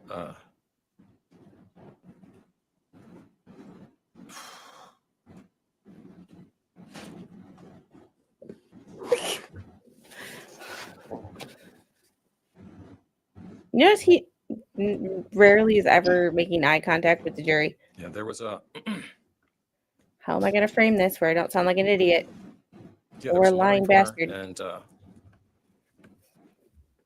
Sorry, he has I no don't credibility to me. Y'all might think After differently, there was but muttering from her, what do you remember doing next? You. well, some time had passed. I think there was like another drink involved. And then at some point, I had yeah. I had decided to go climb in bed, and And just to be clear, your side of the Gabby. bed is at the back of the bus, correct? right, yes, it is. So in order to get to your side of the bed, Yeah, what did you have to do? Your Honor, leading. there's What did you have to do? yeah to get into the bed. So to give you an idea, like the bed is very high. There's a lot of storage, and then there's a mattress, and then she was laying on top of it, so it was very high. So you have to climb onto the couch and then across her side of the bed to get into my side of the bed. So did you say that you decided to try and get into bed? Yeah, I decided to get into bed. And did you take the Glock with you? Yeah, I drained my drink, and I grabbed the Glock off the counter, and It's alcohol And abuse. what was Emily doing? She was laying in bed. Just saying. And Putting it where, out if there. you know, was the Taurus? The Taurus was under her pillow. How do you know that? That's where it was the last time that I had saw it, When was that? earlier that day. That evening or that day? That day. Okay. Yeah, it was there all day. Okay, so you take the Glock. Yes. That already has the silencer on it, correct? Yeah, it has a suppressor on It's- it. And what do you Suppressor, do? thank you. I climb into bed, and as I'm climbing across Emily, her I mutters can't believe he's testifying. I would not. turned into No, shouts, and no. I, like, This so is to, where you like, just need to stop you have to, talking. like, so you have to like climb over the person to get to, like, if this is my spot and this is her spot, this would be her. Like you have to like climb over her to get to here. So I was climbing over her. So, what would have made this like credible in any way is for them to show pictures of what the van looked like so that the jury could see what they're talking about. You show receipts. When he was talking about the text messages, you can show metadata from the system. Yeah, I really did text her at this time. Like, there's no receipts. This is just his story, and she's not here to defend herself because she's dead. And she shouted, "Fuck off!" And she like threw an elbow at me, and elbowed me in my groin. Did that hurt? Yeah, it hurt. It was like right to my genitals. What does she keep asking him if it hurt? Generally, when you get hit, it hurts. Whether it's like hurts for a second or it hurts for an hour or you broke something, like it hurts. Did you say anything when she said fuck off? I didn't say anything when she said "fuck off." How many got times hit are in they the going to groin. repeat that phrase? And I said, This is "No more hitting." And so we had like a bunch of throw pillows that we like lined around the bed, like the top of the bed where we slept. So one of the throw pillows was right there, and I swatted her with the throw pillow, and I said, "Stop hitting." And that's when it happened. What happened? She said, "That's it, you're dead." And she threw her arm under her pillow, and she pulls her hand out with the Taurus. And How were you feeling? I was feeling just horrified, just Were like you afraid? I was terrified. Like there was like as soon as I saw that, like I just felt like this like wave of heat, like just like red hot. And she started like pushing her body up in an instant, and I'm like, no. And like I don't know, like she wasn't stopping. And I don't believe that for a second. I had my I was holding my Glock, and she started just like coming up at me, and I just fired. Why? Wait, whoa, She was gonna shoot me. whoa. So how did his Glock go from the sock drawer or the sock bin or whatever whatever? He came in, he said he put it away, tried to get into bed. How did it get back in his hand? Did I miss something? And you were afraid? Very. You fired twice. That's Do you right. remember firing twice? all I remember is like feeling like three things. It was like I felt like it was like boom, boom, boom, and it was like 2 shots, and then her body like dropping. Like That's what you remember. that's what I felt. I, Yeah. and That's Harry, what you I saw. might have missed Yes. something with all And I the asked you what you side felt. jokes Yeah. and Oh yeah. Yeah. him Yeah, I taking felt the, forever to answer these questions, but it doesn't just horrified. work. And yeah, it was terrible. Did you shoot her because you were angry? No.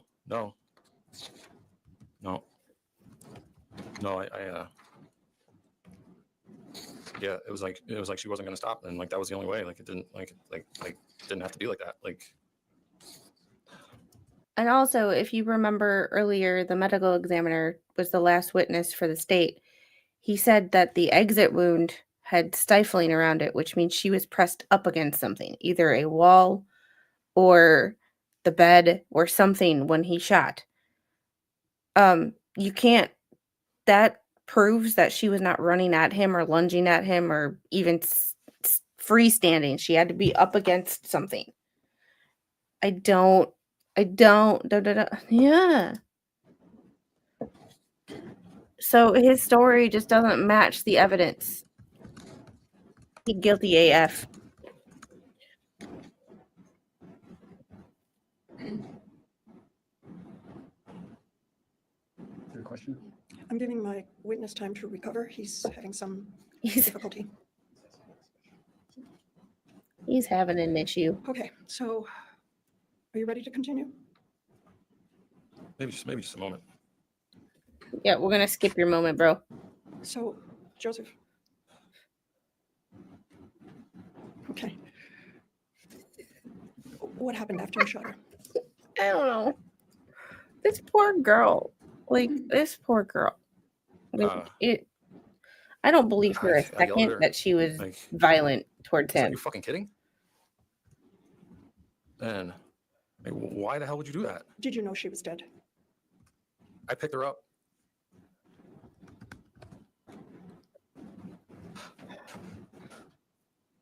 Here come the waterworks. You're asking for a sidebar, ask for it, but I'm coming. So he's all upset. May we approach it briefly? He stabbed her after this. Like it's like he stabbed her after this. Stabbed her. Not just dismembered her, but stabbed her first. So I don't believe this shit for a second. Okay. You picked up her body, then what did you do? You've already told us that you were yelling at her. Yes. What did you do? I believe he's actually crying, but I believe shook it's her. for himself. I Because his eyes are red, but Yeah. he might be high too. I don't know. I wasn't sure if she was dead. And she just fell lifeless, and she was gone. Like Okay. That's where you call the cops and you say, "Oh shit." What did you do after you shook her? You confirmed in your mind that she was dead. Is that what you're telling us? yes. Then what did you do?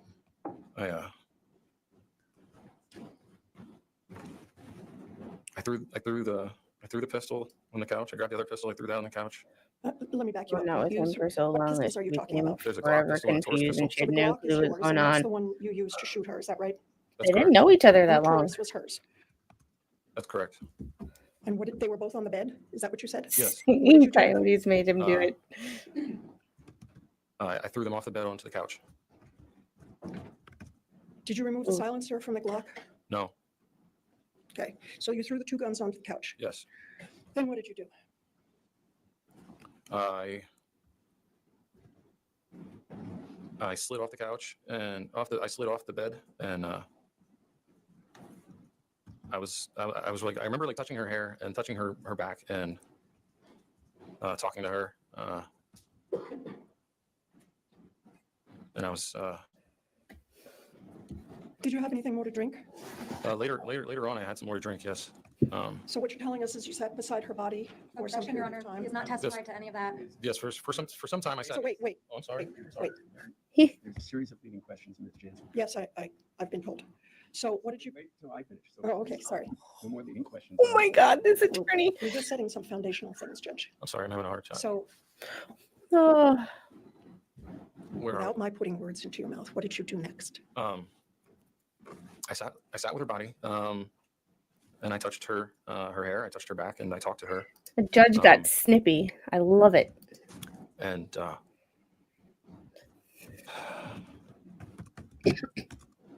I Do you have any idea what time of day or night this might have been? this was probably after 2 a.m., which would be Saturday morning. Saturday morning. Then what did you do then? I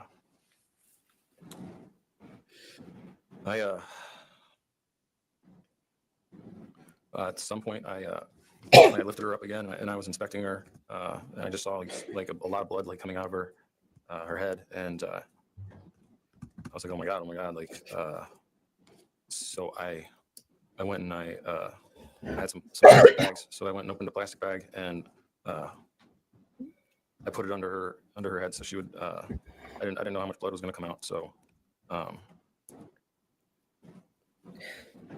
it was like So a catchment. he's still actively And, bleeding, and instead of calling the I cop sat there and saying, "Oh my God, for some time, just like you," maybe like 10 or 15 minutes, just like sitting there.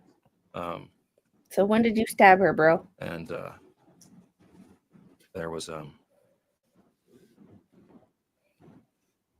at some point after that, I think I like slid off the couch onto the floor, and I called out for Remington, and she has like a small doghouse underneath one of the couches, so I checked on her, and I sat with her, and at some point I grabbed the vodka and continued drinking. Let me stop you Okay. and ask you. You're testifying today about what you remember. When did these memories come to you? My memories came to me sometime after the event. I was detained by the police and I was put into a cell, and I want to say it was like at some point, maybe like I'm estimating, like a week or 2 weeks, probably closer to 2 weeks later, after being in the cell. I don't know, like I had an experience. I know this is gonna sound strange, but I had an It all experience. I don't know sounds if anyone's strange, ever bro. like been on like a It all merry-go-round, sounds strange. where you're on it and everything's just spinning. But that's what I was experiencing. It just felt like everything was spinning, and then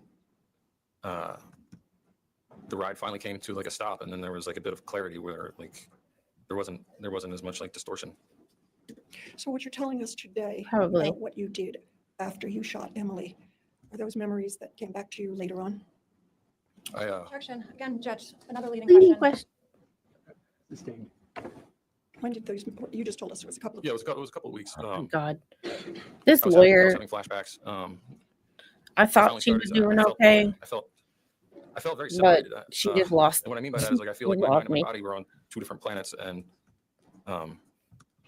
I finally like rested and started to like feel clearer about things, and I was trying to understand what happened and trying to put the pieces back together, and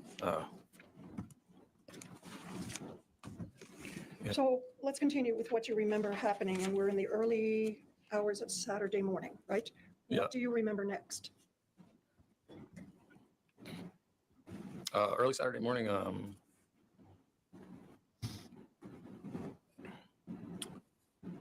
I sat with Remy, and we mourned together, and we were just like so scared and confused, and He talks about his dog like it's a human. yeah, I remember drinking from the bottle, and Did you give the dog alcohol too? 'Cause that's kind of what it sounded like. then I remember the sun coming up, and yeah, I remember the sun coming up, and then at some point, I made the call to get some coffee together, So So you remember making coffee? yep. I remember it being sun up, and I remember making some coffee. I had a French press and some coffee grounds and made some coffee. It's not proper to hate, but I totally hate this dude. And Yeah, there's some people that took just Remington out. it's Drank some it's coffee. okay to and hate then somebody. it It's was not just- okay to actively go out of your way to make their Yeah, life just, more difficult. But I don't know. that's Like just I my was just like, personal I was opinion. really shook. So I just Remington. I was having a hard time focusing. I just remember like my mind was like The gun guy. working in loop or something. Like I just kept seeing it happen over and over. It was terrible. Are you telling us that you saw yourself shooting Emily? Objection, Your Honor. No. Wait until the judge rules. Oh, sorry. You can answer. Oh my god. No. I just It's remember.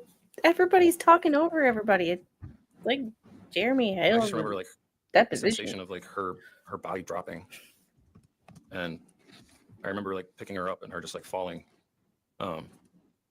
just lifeless.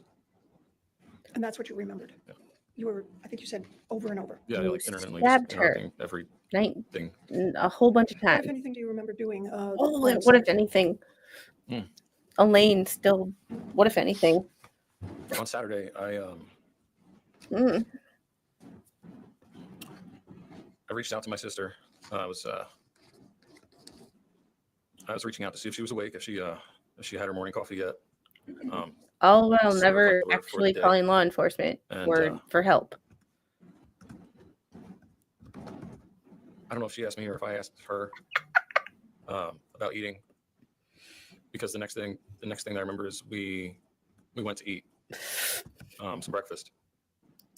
You remember that? I mean, technically, I have like a couple Bubbles flashes is in that of, area, just a little farther south.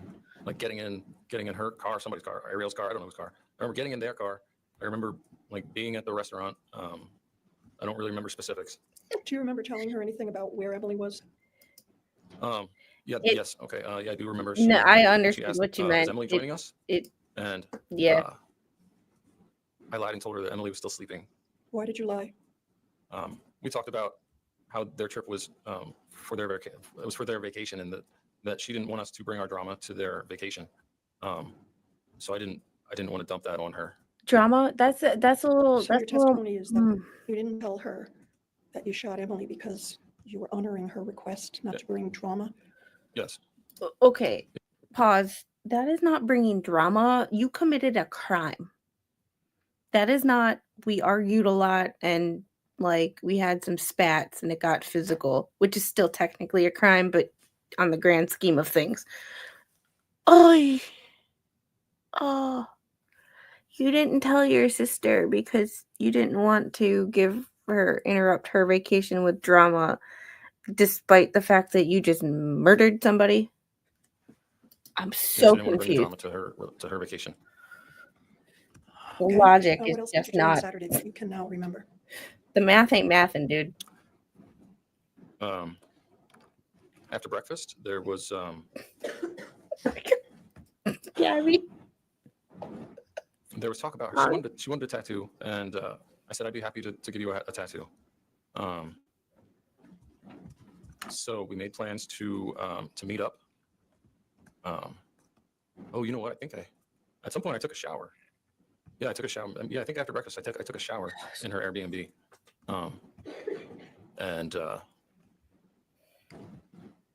So you remember her asking for a tattoo and you agreeing to do that, right? I don't yes, know what I What else would do you do if I was remember on the happened on Saturday? jury right now. took a shower. I I went would love to see their faces. and like, I had to pack. not I to had to pack dox Rosie them, up but for a trip. just And see their reactions.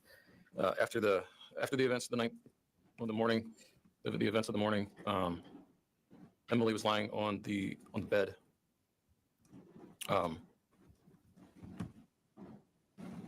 So I had to do like a cleanup. I had to clean up some things and move some things around and sort of pack everything up to move the bus. And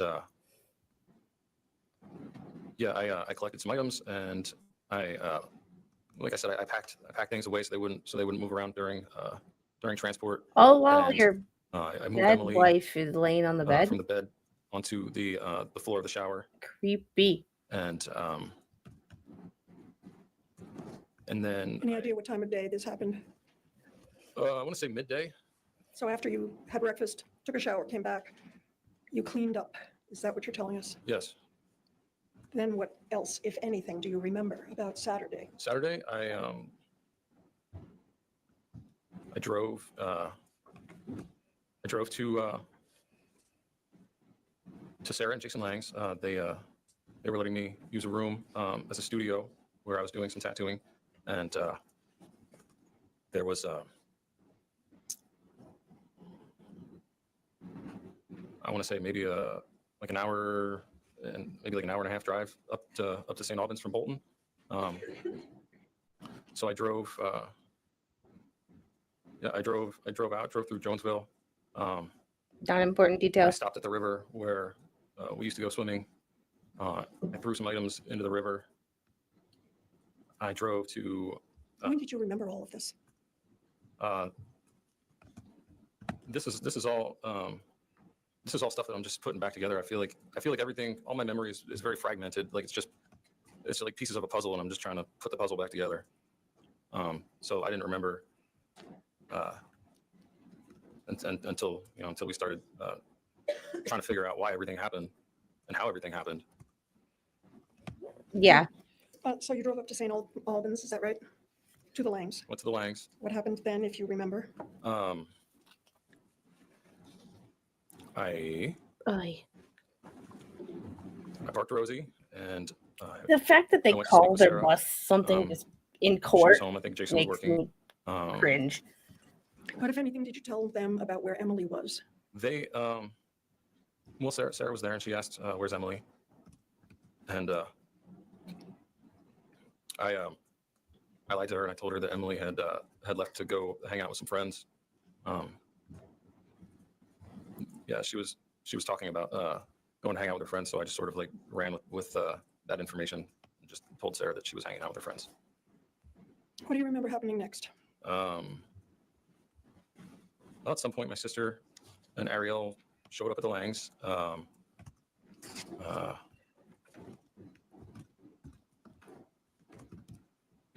Yeah, she brought me my phone, and What do you mean she brought you your phone? Wasn't it with you? no, I asked her if I could use her electricity at her Airbnb and leave the phone charging, and she could just bring it with her. So she brought me my phone, and we talked about doing a tattoo, and It all makes sense. I remember. And this I is remember getting, on like, a sketch out of the tattoo. I remember feeling like really 1.5 speed. really angry. Just think of Not how with long my these sister, pauses but, are. just Remember the events that. happened. It just kept like rolling over in my head. Oh, I was just so angry, like thinking like how anyone could push me to that. Like I just never thought that was possible. And yeah, just like really out of focus. And We've heard testimony from other witnesses that you appeared very calm and natural. Remember hearing that? I do. But you're telling us that that was not what your emotions were. I was falling apart inside. this is at 1.5 speed. Outwardly, Black fan. yeah, I think I'm a very closed off person. I'm a very private person. 1.5 speed. And I do drink and use THC to excess. I mean, not anymore. I've been sober for 3 years, thank God. But out there, it was pretty bad. I was drinking and I was smoking almost all day, and it definitely helped to like numb, just keep me numb. Testimonies like But are you this, telling us that in general? why you're a we do this closed-off at person? night and I mean, we I don't speed it really up. show outwardly like how I'm feeling or what's going on with me. Okay. And it's been commented before that, and we've also seen it on the interview, you were able to go from showing emotion to having small talk just like that. How is that possible? I mean, Psychopath. the interview, the Kidding. video is We're hard. going to talk about that in more detail. I'm just asking you about well, flipping so that switch. And yeah, a lot of times I've been working with people for a long time, and I usually will start talking to someone to get them to open up about themselves. And you're talking about working as a tattoo Yeah, artist. yeah. Working as a tattoo artist and a piercer, what I do, it hurts. It hurts people. Like tattoos hurt, piercings hurt. So It's- as a distraction, I will I get people to agree. talk. And once they're distracted enough, then I will do the procedure. And typically they're not focusing on the sensation, so they can be still. I don't know if anyone has tattoos, but you can't move around. It's permanent marks. So if you move around, if you want the word Bob, it might come out saying Bub. So you don't want to move around a lot when you're getting. So is this your explanation of how you're able to engage in small talk? Yeah, I just get people talking. This is a habit that you've developed. Yeah, it lets me focus on what I'm doing without having to worry about them. Okay, so I'm assuming You said his you were lawyer drinking a doesn't lot have any and tattoos. smoking a lot at that time, over that weekend. Yes. No, And we were talking about what you did on Saturday. no, And I don't have the patience what that else, if Baker anything, do you has. remember from Saturday? Saturday. Why I watch trials at night, The tattoo. and Baker watches them for live my- during the for day. Nicole happened. I don't and, have that patience. And then Nicole, Ariel, and myself went to get some food and some drinks, and I believe that they drove. They drove. I got in their vehicle, and we went to Twigs, and I remember having like a snack, and I remember having multiple drinks, and leaving. Well, really, I remember them dropping me off back at the Lang's place. Okay. I don't remember a lot of the conversation or a lot of the. I felt very distracted and very just. Yeah, I was going through some pretty emotional stuff. Well, yeah, you just killed somebody. What do you mean by that? I don't know. I can't really explain it. It's like the first time anything like this has happened to me. So like I mean, you've never Just- I killed couldn't anybody focus. before. But what I do remember is them dropping me back off I at don't think the Langs, so. and I remember going back into Rosie and just sort of seeing the state of affairs in there, and What does that mean? Emily was deceased, and Still, and by now there she's was, like- probably in rigor. there was blood, and it was Ugh, bad. And gruesome. Did you sleep at night? no, I got a blanket and I covered him, and Why haven't I you sat with her called and talked with her, police? and Why haven't you done something? Called somebody? Told somebody? the three of us just sat together, and Three of us. She's Yeah, we just talking about her like cried she's and- still and, alive. You cried. That's creepy. yeah. Remington was it was like she knew what happened, and it was like she was crying too. You know, she was like whining, and So that's Saturday night. yeah. Do you have any recollection of Sunday? But I remember drinking. I remember sitting on the floor, like holding Em's hand. You there. Uh-huh. Did you have all of this? What were you drinking? Was it still what you told us before, vodka and Red Bull? No. No, I believe that was Saturday night. So I remember drinking red wine and gin. Was this alcohol that you already had purchased and had in the bus? Yes. It's a lot of alcohol. Yeah, I had a real problem. I think there's a. And I I didn't want wanna to feel- say I didn't there's wanna one be- like I didn't want to be in my emotions like that, and back here. I drank, and then I Under his collar. remember the sun coming up on Sunday, but I don't really remember Like back- Sunday. Back in Do here. you remember anything happening on Monday? All I remember is from there on is just like flashes of things and just really like distorted. Let me ask you specifically, do you remember going to the Basses on Monday? I remember like a flash of being on the road, like riding there. I remember a flash of seeing Adrian's eyes. Why did you go to the Basses?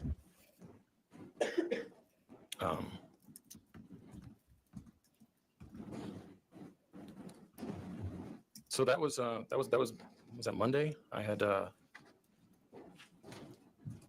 found out that I went to the Basses, What do you mean and you found out? What do you mean you found out?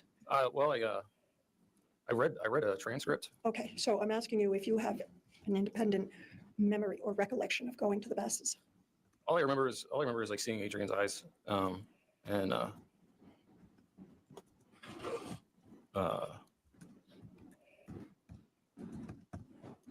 yeah, then after that, I remember having like a sensation of like hugging Spencer and like falling into his car. Okay. Oh, very sporadic memories. Yeah. It's just there's no like memory reel. It's just there's a piece here and a piece there, and nothing lines up, and I can't. We'll take our afternoon break now. Okay. I want to talk with parties for a moment. All right. So that is where we are going to cut it off for today because I think I've lost a few brain cells listening to that. And thank you for the 9 people who are in here who have stuck with us through this, whatever the hell we just listened to. I don't understand what we just listened to. Um, he's making her out to be this horrible person, yet she died on a Friday night, Saturday morning, and they're talking about what he did on Monday. He still hasn't stabbed her, supposedly, and he still hasn't dismembered her body, and it's been 3 days. I don't know how many of y'all had have a background in anything medical or biology or anything, but after an organism passes away, it starts to decompose and it smells. I just can't imagine. Yeah, he's avoiding telling that part. He's only telling the things that make him seem remorseful and like, the good guy when she was the problem and she did this and she did that. It's like it did yeah, okay, basic science class. But you know what? In 2025, what we think is common sense ain't really common. So I just clarify. But thanks for the 10 of you who have stuck around for this unbelievable shit show. We will hopefully wrap this up next time.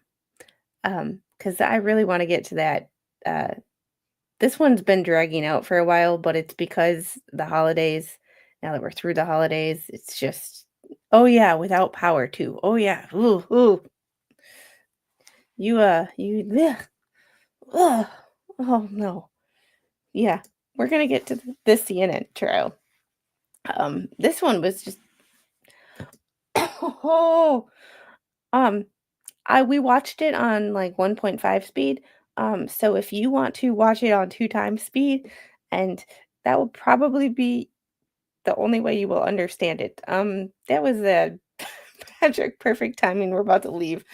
Yeah, try to get through that one as fast as possible if you like your brain cells intact. Because I think my brain turned a little bit to mush there. Yeah.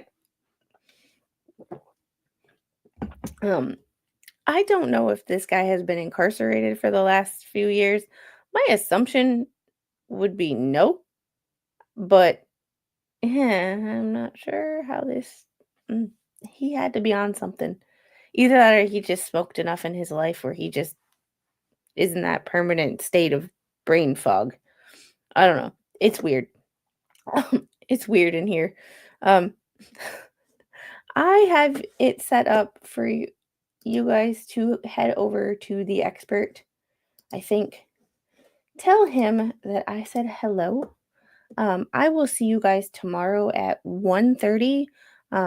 Captain Kern is going to be on with me, and we are going to go through as many documents and discuss all things Tessa Lynn, which is his daughter. We're going to break down some of the documents and see. My goal is to see what went wrong. Because the guy is in jail or is in prison now, but he's not in prison for necessarily all for the unaliving of Tessa Lynn. He is spending more time from what I understand, more time in prison for the other charges and not the charge of unaliving another human being. So I'm curious to see what happened and what was said and what all the evidence was that the jury couldn't decide certain things. Um, join me for at 1:30. It's a very personal stream for him. Um, and I'm just here to help out and be a friend and try to get some answers. Um, I have to thank Sir Frank Otter for getting the documents for us because Nebraska is another one of those states that is just transparent enough for you to get a little bit of information, but they're not transparent enough to give you all the information. So you have to fancy finagle your way through the websites to get everything, and it's difficult. So I will see you guys tomorrow. Have a great night. Let's everybody get some sleep, and we'll deal with this next week. Bye, guys.